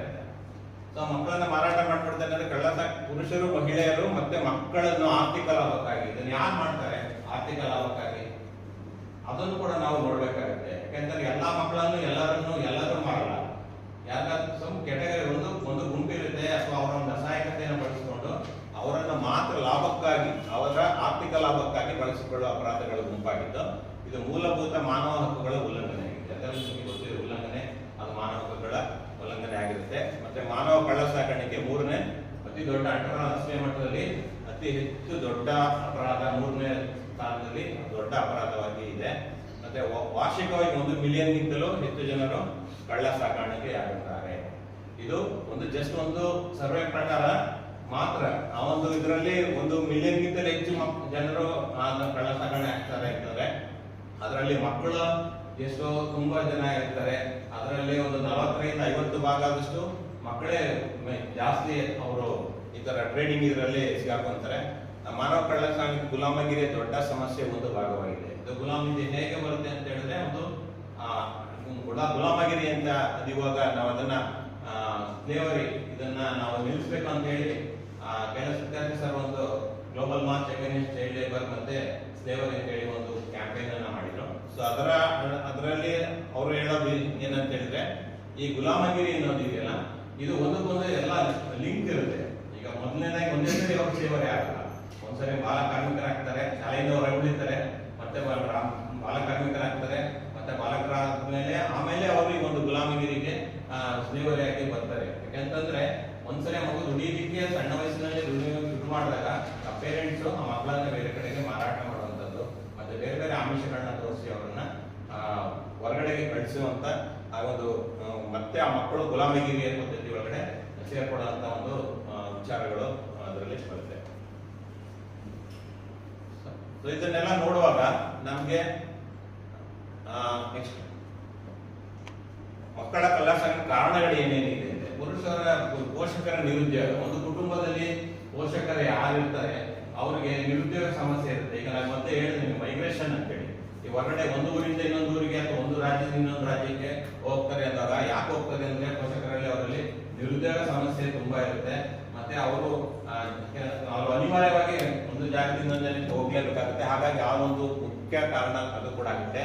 ಬಡತನ ಅಂತಿದೆ. ಸೊ ಇದು ಬಡತನ ಆ ನಿರುದ್ಯೋಗಿಗಳಿಂದ ಒಂದಕ್ಕೊಂದು ಇಂಟರ್ಲಿಂಕ್. ಆ ನಿರುದ್ಯೋಗಿಗಳಾದಾಗ ಮತ್ತೆ ಅವ್ರು ಹೊರಗಡೆ ಹೋಗಬೇಕು. ಇದು ಏನಂತ ವಿಪರ್ಯಗಳ ಮೂರನೇ ಲಾಭ ಅಂತ ಹೇಳ್ತಾರಲ್ಲ, ಹಾಗಲ್ಲ. ಎಲ್ಲೋ ನಮ್ಮ ಒಂದ್ ಕಡೆ ಸೇಫ್ ಆಗಿರುತ್ತೆ ಅನ್ನೋದು. ಮತ್ತೆ ರಾಜಕೀಯ ಅಸ್ಥಿರತೆ ಬಗ್ಗೆ ನಿಮಗೆ ಗೊತ್ತಿದೆ ಇಲ್ಲ. ಯಾಕೆಂತಂದ್ರೆ ಇವತ್ತು ದಿನ ಯಾವುದೇ ರಾಜಕೀಯ ಪಕ್ಷಗಳು ಯಾವೇ ಇದಾದ್ರೂ ಕೂಡ ಅವ್ರಿಗೆ ಇದರ ಬಗ್ಗೆ ಅವ್ರಿಗೆ ಯೋಚನೆ ಇರಲ್ಲ. ಅವ್ರ ಒಂದು ವೋಟ್ ಬ್ಯಾಂಕ್ ಏನಿದೆ ಅದನ್ನ ಮಾತ್ರ ಯೋಚನೆ ಮಾಡ್ತಾ ಇರ್ತಾರೆ ಹೊರತು ಇಲ್ಲಿ ಒಂದು ಮಕ್ಕಳ ಸುರಕ್ಷತೆ ಬಗ್ಗೆ ಯಾರು ಅದ್ರ ಬಗ್ಗೆ ಗಮನ ಹರಿಸಲ್ಲ. ಆಮೇಲೆ ಅದ್ರ ಬಗ್ಗೆ ಯಾರು ಇದನ್ನ ವಿಚಾರಗಳನ್ನ ತಿಳ್ಕೊಂಡು ಇದನ್ನ ಒಂದನ್ನ ಟ್ರ್ಯಾಕ್ ಮಾಡ್ಬೇಕು ಅನ್ನೋ ಒಂದು ಮನಸ್ಥಿತಿ ಅವರಲ್ಲೂ ಇರಲ್ಲ. ಅದು ಇವತ್ತು ಒಂದು ಸರ್ಕಾರ ಬಂದು ಏನಾದ್ರು ಒಂದು ಇನಿಷಿಯೇಟ್ ತಗೊಂಡ್ರೆ ಇನ್ನೊಂದು ಸರ್ಕಾರ ಬಂದಾಗ ಅದಲ್ಲೇ ಮೂಲೆ ಗುಂಪಾಗುತ್ತೆ. ಹಾಗಾಗಿ ಈ ಒಂದು ಅಸ್ಥಿರತೆ ನಮ್ಮಲ್ಲಿ ರಾಜಕೀಯವಾಗಿ ಕೂಡ ನಾವು ಅದನ್ನ ಗಮನಿಸಬೇಕಾಗಿದೆ. ನೆಕ್ಸ್ಟ್ ಮತ್ತೆ ಯಾವ ಕಾರಣಕ್ಕೆ ಮಕ್ಕಳನ್ನ ಒಂದು ಕಡೆಯಿಂದ ಮಕ್ಕಳ ಮತ್ತೆ ಮಹಿಳೆಯರನ್ನ ಸಾಗಾಣಿಕೆ ಮಾಡ್ತಾರೆ ಅಂತ. ಇದು ಬಾಲ ಕಾರ್ಮಿಕ ಪದ್ಧತಿ ನಿಮಗೆಲ್ಲ ಗೊತ್ತಿದೆ. ಮಕ್ಕಳನ್ನ ಕಡಿಮೆ ವಯಸ್ಸಿನಲ್ಲಿ 18 ವರ್ಷ ತುಂಬದ ಒಳಗಡೆ ಅಥವಾ 14 ವರ್ಷ ತುಂಬದ ಒಳಗಡೆ ಈ ಮಕ್ಕಳನ್ನ RT ಇದರಲ್ಲಿ ಉಚಿತ ಮತ್ತೆ ಕಡ್ಡಾಯ ಶಿಕ್ಷಣ ಮಕ್ಕಳಿಗೆ ಎಲ್ಲರೂ ಕೊಡ್ಬೇಕು ಅನ್ನೋದಿದೆ. ಆದ್ರೂ ಕೂಡ ಈ ಒಂದು ಮಕ್ಕಳನ್ನ ಶಾಲೆಯನ್ನ ಬಿಡಿಸಿ ದುಡಿಮೆಗೆ ಹೆಚ್ಚುವಂಥದ್ದು ಆ ಒಂದು ಕಾರಣಕ್ಕೆ ಮಕ್ಕಳನ್ನ ಒಂದ್ ಕಡೆಗೆ ಇನ್ನೊಂದು ಕಡೆಗೆ ಟ್ರಾಫಿಕಿಂಗ್ ಆಗುತ್ತೆ. ಮಕ್ಕಳು ಅಂತಲ್ಲ, ಮಕ್ಕಳು ಮತ್ತೆ ಮಹಿಳೆಯರು ಕೂಡ ಇದರಲ್ಲಿ ಬರ್ತಾರೆ. ಮತ್ತೆ ವೇಷವಾಟಿಕೆ ಹೆಚ್ಚಿನವಾಗಿ ಶೇಕಡವಾರು. ಇದು ನಮ್ಮಲ್ಲಿ ಜಾಸ್ತಿ ಏನು ಟ್ರಾಫಿಕಿಂಗ್ ಆಗ್ತಾ ಇದೆ ಇದರ ಒಂದು ದೊಡ್ಡ ಜಾಲವನ್ನ ಉಳ್ಕೊಂಡೋದಾಗ ಶೇಕಡವಾರು 60ರಿಂದ 62% ವೇಷವಾಟಿಕೆಗೆ ಹೆಣ್ಣು ಮಕ್ಕಳನ್ನ ಬಳಸ್ಕೊಳ್ಳುವಂಥದ್ದು. ಹಾಗಾಗಿ ಅದನ್ನ ಮೂಲವಾಗಿ ಇಟ್ಕೊಂಡು ಬೇರೆ ಬೇರೆ ಆಮಿಷಗಳನ್ನು ತೋರಿಸಿ ನಿಮ್ಗೆ ಒಳ್ಳೆ ಕಡೆ ಕೆಲಸ ಕೊಡಿಸ್ತೀವಿ ಅಥವಾ ಎಲ್ಲ ಒಂದ್ ಕಡೆ ದೊಡ್ಡ ಗಾರ್ಮೆಂಟ್ಸ್ ಅಲ್ಲಿ ಕೆಲಸ ಕೊಡಿಸ್ತೀವಿ ಅಥವಾ ಒಂದು ಒಳ್ಳೆ ಪೊಸಿಷನ್ ಒಳ್ಳೆ ಕಡೆ ನಾವು ಜಾಬ್ ಕೊಡಿಸ್ತೀವಿ ಅಂತ ಹೇಳಿ ಆ ಮಕ್ಕಳಿಗೆ ಒಂದು ಜಾಬಿನ ಒಂದು ಉದ್ಯೋಗದ ಒಂದು ಆಮಿಷವನ್ನು ಕೊಟ್ಟು ವೇಷವಾಟಿಕೆಗೆ ಹೆಚ್ಚಿನ ಶೇಕಡಾವಾರು ಮಕ್ಕಳು ಮತ್ತೆ ಮಹಿಳೆಯರು ಸಾಗಾಣಿಕೆ ಆಗ್ತಾ ಇದ್ದಾರೆ. ಮತ್ತೆ ಮನೋರಂಜನಾ ಉದ್ಯಮ ನಿಮಗೆಲ್ಲ ಗೊತ್ತಿದೆಯೋ ಏನೋ ಗೊತ್ತಿಲ್ಲ, ಈಗಿನ ಒಂದು ಎಲ್ಲ ಕಡೆ ಏನಾಗ್ತಾ ಇದೆ ಅಂತಂದ್ರೆ ಕೆಲವು ಕಡೆ ಎಲ್ಲ ದೊಡ್ಡ ದೊಡ್ಡ ಉದ್ಯಮಗಳು ಅಂತ ಹೇಳಿದ್ರೆ ದೊಡ್ಡ ದೊಡ್ಡ ಹೋಟೆಲ್ ಉದ್ಯಮಗಳಲ್ಲಿ ಈಗ ಕೆಲವು ಕಡೆ ಸ್ಪಾಗಳೆಲ್ಲ ಇರುತ್ತೆ. ಸೊ ಅದರಲ್ಲಿ ಮಕ್ಕಳು ಮತ್ತೆ ಹೆಣ್ಮಕ್ಳನ್ನ ಒಂದು ಬಾಡಿ ಮಸಾಜ್ ಮಾಡಲಿಕ್ಕೆ ಮತ್ತೆ ಬೇರೆ ಬೇರೆ ಸಲೂನ್ಗಳಲ್ಲಿ ಈ ಒಂದು ಮನೋರಂಜನಾ ಉದ್ಯಮಕ್ಕೆ ಮತ್ತೆ ಅದಲ್ಲದೆ ಕೂಡ ಈ ಕೆಲವೊಂದು ಮಾಧ್ಯಮಗಳಲ್ಲಿ ಹೆಂಗೆ ಟ್ರಾಫಿಕಿಂಗ್ ಆಗ್ತಿರ್ತಾರೆ ಅಂದ್ರೆ ತುಂಬಾ ಟ್ಯಾಲೆಂಟೆಡ್ ಆಗಿದೆ, ಇದಕ್ಕೆ ತುಂಬಾ ಏನಾದ್ರು ಒಂದು ಬರುತ್ತೆ ಕೆಲಸಗಳನ್ನು ಆಟ ಆಡ್ಲಿಕ್ಕೆ, ಡ್ಯಾನ್ಸ್ ಮಾಡ್ಲಿಕ್ಕೆ, ಆಡ್ಲಿಕ್ಕೆ ಎಲ್ಲ ಬರುತ್ತೆ ಅಂದ್ರೆ ಆ ಒಂದು ಮನೋರಂಜನಾ ಉದ್ಯಮಗಳಲ್ಲಿ ಆ ಮಕ್ಕಳನ್ನ ನೇಮಕ ಮಾಡಿಕೊಂಡು ಅವರನ್ನ ಸಾಗಾಣಿಕೆ ಒಂದ್ ಕಡೆ ಇನ್ನೊಂದ್ ಕಡೆಗೆ ಸಾಗಾಣಿಕೆ ಮಾಡ್ಲಿಕ್ಕೆ ಅವಕಾಶಗಳನ್ನ ಮಾಡ್ತಾ ಇದ್ದಾರೆ. ಮತ್ತೆ ಮಕ್ಕಳನ್ನ ಅಕ್ರಮವಾಗಿ ದತ್ತು ಪಡೆಯುತ್ತದೆ. ಈಗೆಲ್ಲ ಗೊತ್ತಿದೆ, ಕಾನೂನು ಪ್ರಕಾರವಾಗಿ ಮಕ್ಕಳ ದತ್ತನ್ನ ಪಡ್ಕೋಬೇಕಾದ್ರೆ ಇವತ್ತು ಸರ್ಕಾರದಿಂದ ಎಲ್ಲಾ ತರದ ಒಂದು ಏನು ಮೆಷರ್ಸ್ ಇದೆ ಅದನ್ನ ಫುಲ್ಫಿಲ್ ಮಾಡಲೇಬೇಕು. ಆದ್ರೆ ಅಕ್ರಮವಾಗಿ ಈಗ ಮುಂದೆ ದಲ್ಲಾಳಿಗಳು ಏನ್ ಮಾಡ್ತಾ ಇದ್ದಾರೆ, ಇಷ್ಟೆಲ್ಲ ಕಾನೂನು ಪ್ರಕಾರವಾಗಿ ಎಲ್ಲ ಪ್ರೊಸೀಜರ್ನ ಅವರು ಮಾಡಕ್ ಹೋಗಲ್ಲ. ಯಾಕೆ ಅಂತ ಹೇಳಿದ್ರೆ ಕಾನೂನು ಏನ್ ಹೇಳುತ್ತೆ ಅಂದ್ರೆ ಆ ಮಗುವನ್ನ ಯಾವ ಮಗುವನ್ನ ಕೊಡ್ತದೆ ಸರ್ಕಾರ, ಆ ಮಗುವನ್ನ ಮಾತ್ರ ಅವರು ದತ್ತವಾಗಿ ಸ್ವೀಕರಿಸಬೇಕಂತಿದೆ. ಆದ್ರೆ ಈ ಮಧ್ಯವರ್ತಿಗಳು ಏನ್ ಮಾಡ್ತಾರೆ ಅಂದ್ರೆ ನಿಮ್ಗೆ ತುಂಬಾ ಚೆನ್ನಾಗಿರುವಂತ ಮಗು, ತುಂಬಾ ಆರೋಗ್ಯವಾಗಿರುವ ಮಗುವನ್ನ ನಾವು ಕೊಡಿಸ್ಕೊಡ್ತೀವಿ ಅಂತ ಹೇಳಿ ಅಕ್ರಮವಾಗಿ ದತ್ತುವನ್ನ ಕೊಡುವಂಥದ್ದು. ಸೊ ಈ ಒಂದು ನಿಟ್ಟಲ್ಲೂ ಕೂಡ ಅವರ ತಂದೆ ತಾಯಿ ಅಸಹಾಯಕತೆಯನ್ನು ದುರುಪಯೋಗ ಪಡಿಸಿಕೊಂಡು ಅವರು ಅದರಲ್ಲಿ ಲಾಭವನ್ನ ಪಡ್ಕೊಳ್ತಾ ಇರ್ತಾರೆ. ಮತ್ತೆ ಅಂಗಾಂಗ ಕಸಿ ಈಗೆಲ್ಲ ಗೊತ್ತಿದೆ, ಈಗಾಗಲೇ ಎಲ್ಲ ಶಾಂತಿಕಾಂತಿ ಫಿಲಮ್ ಅಲ್ಲೆಲ್ಲ ತುಂಬಾ ಚೆನ್ನಾಗಿ ತೋರಿಸಿದೆ ಅದನ್ನ ಹೇಗೆ ಮಕ್ಕಳನ್ನ ಒಂದು ಆಶ್ರಮದ ಹೆಸರಲ್ಲಿ ಅಥವಾ ಒಂದು ಏನೋ ಒಂದು ಅನಾಥ ಮಕ್ಕಳನ್ನ ಅನಾಥಾಲಯಗಳಲ್ಲಿ ಅದನ್ನ ಅನಾಥಾಲಯ ಅಂತ ವ್ಯತಿರಿಕ್ತ ಮಕ್ಕಳು ಅಂತ ಹೇಳ್ಬೇಕು. ಸೊ ಹಾಗಾಗಿ ಅದನ್ನ ಅಂತ ಕಡೆ ಎಲ್ಲ ಮಕ್ಕಳನ್ನ ಹೇಗೆ ದುರುಪಯೋಗ ಮಾಡ್ಕೊಂತಾರೆ, ಮತ್ತೆ ಹೇಗೆ ಅವರ ಅಂಗಾಂಗ ಇವತ್ತು ತುಂಬಾ ಹಣ ಇರುವಂತವ್ರಿಗೆ ಈಗ ಕಿಡ್ನಿ ಫೇಲ್ಯೂರ್ ಆದ್ರೆ ಮತ್ತೆ ಬೇರೆ ಬೇರೆ ಲಿವರ್ ಪ್ರಾಬ್ಲಮ್ ಆದ್ರೆ ಇದನ್ನ ಅಂಗಾಂಗ ಕಸಿಗಳನ್ನ ಮಾಡ್ಲಿಕ್ಕೆ ಈ ತರ ಒಂದು ಮಕ್ಕಳನ್ನು ಮತ್ತೆ ಮಹಿಳೆಯರನ್ನ ಅಕ್ರಮವಾಗಿ ಸಾಗಾಣಿಕೆ ಮಾಡಿ ಇದು ದೊಡ್ಡ ದಂಧೆ ನಡೀತಾ ಇದೆ. ಮತ್ತೆ ಇದು ಈಗ ಬಹಳ ಒಂದು ಅಪಾಯಕಾರಿಯಾಗಿ ಇರುವಂತ ವಿಚಾರ ಅಂತ ಹೇಳಿದ್ರೆ ದೊಡ್ಡ ದೊಡ್ಡ ಆಸ್ಪತ್ರೆಗಳು ಯಾವುದನ್ನ ನಾವು ನಂಬ್ಕೊಂಡಿದೀವಿ ಇವತ್ತು ಆ ಆಸ್ಪತ್ರೆಗಳಲ್ಲೂ ಕೂಡ ಇದು ದೊಡ್ಡ ದಂಧೆಯಾಗಿ ನಡೀತಾ ಇದೆ. ಕೆಲವೊಂದು ದೊಡ್ಡ ದೊಡ್ಡ ಆಸ್ಪತ್ರೆಗಳಲ್ಲಿ ಕೂಡ ಈ ತರ ಅಂಗಾಂಗಗಳನ್ನ ಕದ್ದು ಅದನ್ನ ಬೇರೆ ಕಡೆಗೆ ಮಾರಾಟ ಮಾಡುವಂಥದ್ದು, ಆಪರೇಷನ್ ಮಾಡ್ಬೇಕು ಅಂತ ಹೇಳಿ ಅವ್ರಿಗೆ ಗೊತ್ತಾಗಲ್ಲ, ನಮ್ಗೇನು ಏನೋ ಒಂದು ಕಾಯಿಲೆ ಹೋಗಿರ್ತೀವಿ ಮತ್ತೆ ಅದನ್ನ ಎಲ್ಲ ಆಗಿ ಅದನ್ನ ಅಂಗಾಂಗ ಕಸಿಗಳಿಗೆ ಮಕ್ಕಳನ್ನ ಮತ್ತೆ ಮಹಿಳೆಯರನ್ನ ಮತ್ತೆ ಮಾನವರನ್ನ ಒಟ್ಟಿಗೆ ಹೋಟೆಲ್ಗಳಲ್ಲಿ ಹ್ಯೂಮನ್ ಟ್ರಾಫಿಕಿಂಗ್ ಅಲ್ಲಿ ಇದು ಕೂಡ ಒಂದು ಮುಖ್ಯವಾದ ಕಾರಣ ಆಗಿದೆ. ಮತ್ತೆ ಬಲವಂತದ ವಿವಾಹಗಳನ್ನ ಮಾಡುವಂತ ನಿಟ್ಟಿನಲ್ಲಿ ಮಕ್ಕಳಿಗೆ ಸಾಗಾಣಿಕೆ ಆಗುತ್ತೆ. ಹಾಗಾಗಿ ಮತ್ತೆ ಮನೆ ಕೆಲಸಗಳಿಗೆ ಡೊಮೆಸ್ಟಿಕ್ಗಾಗಿ ಕೆಲವೊಂದು ವರ್ಕರ್ಸ್ಗಳನ್ನ ಮಕ್ಕಳಿಗೆ ಮನೆ ಕೆಲಸಗಳಿಗೆ ನೀವೆಲ್ಲ ಈಗ ನನಗೇನೆ ಸುಮಾರು ಜನ ಬೆಂಗಳೂರಿನೆಲ್ಲ ನನಗೆ ಗೊತ್ತಿರೋರೇನೆ ಫೋನ್ ಮಾಡಿ ಕೇಳ್ತಾರೆ, ಏನಂದ್ರೆ ನಮ್ಮ ಮನೆಯಲ್ಲಿ ಯಾರಾದ್ರೂ ನಿಮ್ಮ ಹಳ್ಳಿಗಳ ಕಡೆ ಯಾರಾದ್ರೂ ಕುಟುಂಬದವ್ರು ಯಾರಾದ್ರೂ ಇದ್ರೆ ಕಳಿಸ್ಕೊಡಿ, ನಮ್ಮಲ್ಲಿ ಒಬ್ರು ಏಜ್ ಪರ್ಸನ್ ಇದ್ದಾರೆ ಮನೆಯಲ್ಲಿ ತಂದೆ ತಾಯಿಗಳಿದ್ದಾರೆ ನೋಡ್ಕೊಳಕ್ಕಾಗಲ್ಲ, ನರ್ಸಿಂಗ್ ಏನಾರು ಆಗಿರೋದಿದ್ರೆ ಹೇಳಿ ಅಂತ. ಅಂದ್ರೆ ಅದು ಒಳ್ಳೆ ತರದಲ್ಲೂ ಇದೆ, ಬಟ್ ಆದ್ರೆ ಮನೆ ಕೆಲಸದ ನೆಪದಲ್ಲಿ ಮಕ್ಕಳನ್ನ ಒಂದ್ ಕಡೆ ಇನ್ನೊಂದ್ ಕಡೆ ಸಾಗಾಣಿಕೆ ಮಾಡುವಂತದ್ದು ಇದೆ. ಈಗ ಯಶವಂತ ಕೇಸಲ್ಲಿ ನಮ್ಗೆ ವಾಸವ ಸರ್ ಅವರು ಸರಿ ಬಂದಾಗ ಹೇಳ್ತಾ ಇದ್ರು, ನಾವಿದ್ರೆ ಮನೆ ಕೆಲಸಕ್ಕೆ ಬೇಕು ಅಂತ ಹೇಳಿ ಮುಗ್ಧ ಜನರನ್ನ ಹಳ್ಳಿಗಳ ಕಡೆ ಕರ್ಕೊಂಡ್ಬಂದು ಬಿಟ್ಟು ನಿಜ ಆಗಿದೆ. ಆದ್ರೆ ಅದನ್ನ ಮನೆಗೆ ಮಗು ಎಲ್ಲಿದೆ ಅಂತ ನೋಡುವಾಗ ಅವ್ರ ಫ್ಯಾಮಿಲಿ ಆದಂತ ಇನ್ನೊಂದು ಫ್ಯಾಮಿಲಿ, ಮತ್ತೆ ಇನ್ನೊಂದು ಫ್ಯಾಮಿಲಿ ಹಿಂಗೆ ಆ ಮಗುವನ್ನ ಹುಡುಕೋದೇ ಒಂದು ದೊಡ್ಡ ಚಾಲೆಂಜ್ ಆಯ್ತು ನಮ್ಗೆ.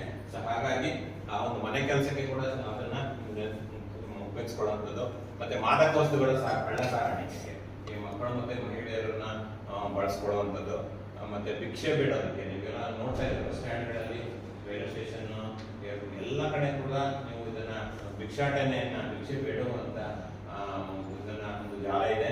ಸೊ ಅದರಲ್ಲಿ ಕೂಡ ಒಂದು ಸಾಗಾಣಿಕೆಗೆ ಅವರು ಉಪಯೋಗಿಸ್ತಾ ಇದ್ದಾರೆ. ಮತ್ತೆ ಇತರೆ ಶೋಷಣಾ ಕೆಲಸಗಳು ಅಂತ ಇದೆ, ಅಂದ್ರೆ ಬೇರೆ ಬೇರೆ ತರದಲ್ಲಿ ಇಂತಹ ವಿಚಾರವಾಗಿ ನಾವು ಮಕ್ಕಳನ್ನ ಮತ್ತೆ ಮಹಿಳೆಯರನ್ನ ಒಂದ್ ಕಡೆಗಿಂದ ಇನ್ನೊಂದು ಕಡೆಗೆ ಸಾಗಾಣಿಕೆ ಮಾಡ್ತಾರೆ ಅಂತ ಹೇಳಕ್ ಬರಲ್ಲ. ಬೇರೆ ಬೇರೆ ವಿಚಾರಗಳಲ್ಲಿ ನಾವು ಒಂದು ಮಕ್ಕಳ ಸಾಗಾಣಿಕೆಯನ್ನ ನಿರಂತರವಾಗಿ ನಡ್ಕೊಂಡು ಬರ್ತಾನೆ ಇದೆ. ನೆಕ್ಸ್ಟ್ ಮತ್ತೆ ಸಾಗಾಟ ಮತ್ತು ಮಾರಾಟಕ್ಕೆ ತುತ್ತಾಗುವವರು ಯಾರ್ಯಾರು ಆಗ್ತಾರೆ, ಇದರಲ್ಲಿ ಬರೀ ಯಾರ್ಯಾರು ಇದಾಗ್ತಾರೆ, ಬರೀ ಮಕ್ಕಳು ಮತ್ತೆ ಮಹಿಳೆಯರು ಯಾರ್ಯಾರು ಆಗ್ತಾರೆ, ಅಪ್ರಾಪ್ತ ಮಕ್ಕಳು ಅಂದ್ರೆ ಶಾಲೆಗೆ ಹೋಗದೆ ಶಾಲೆ ಬಿಟ್ಟಂತ ಮಕ್ಕಳು, ಮತ್ತೆ ಮದುವೆ ವಯಸ್ಸಿಗಿಂತ ಮೊದಲೇನೆ ಶಾಲೆ ಬಿಟ್ಟಂತ ಮಕ್ಕಳು, ಮತ್ತೆ ಅವಿವಾಹಿತ ಮಹಿಳೆಯರು, ವಿಧವೆಯರು, ವಿಡೋಸ್ ಯಾರಿರ್ತಾರೆ ಅವರು, ಮತ್ತೆ ವಿಚ್ಛೇದನಕ್ಕೆ ಒಳಗಾದಂಥವ್ರು.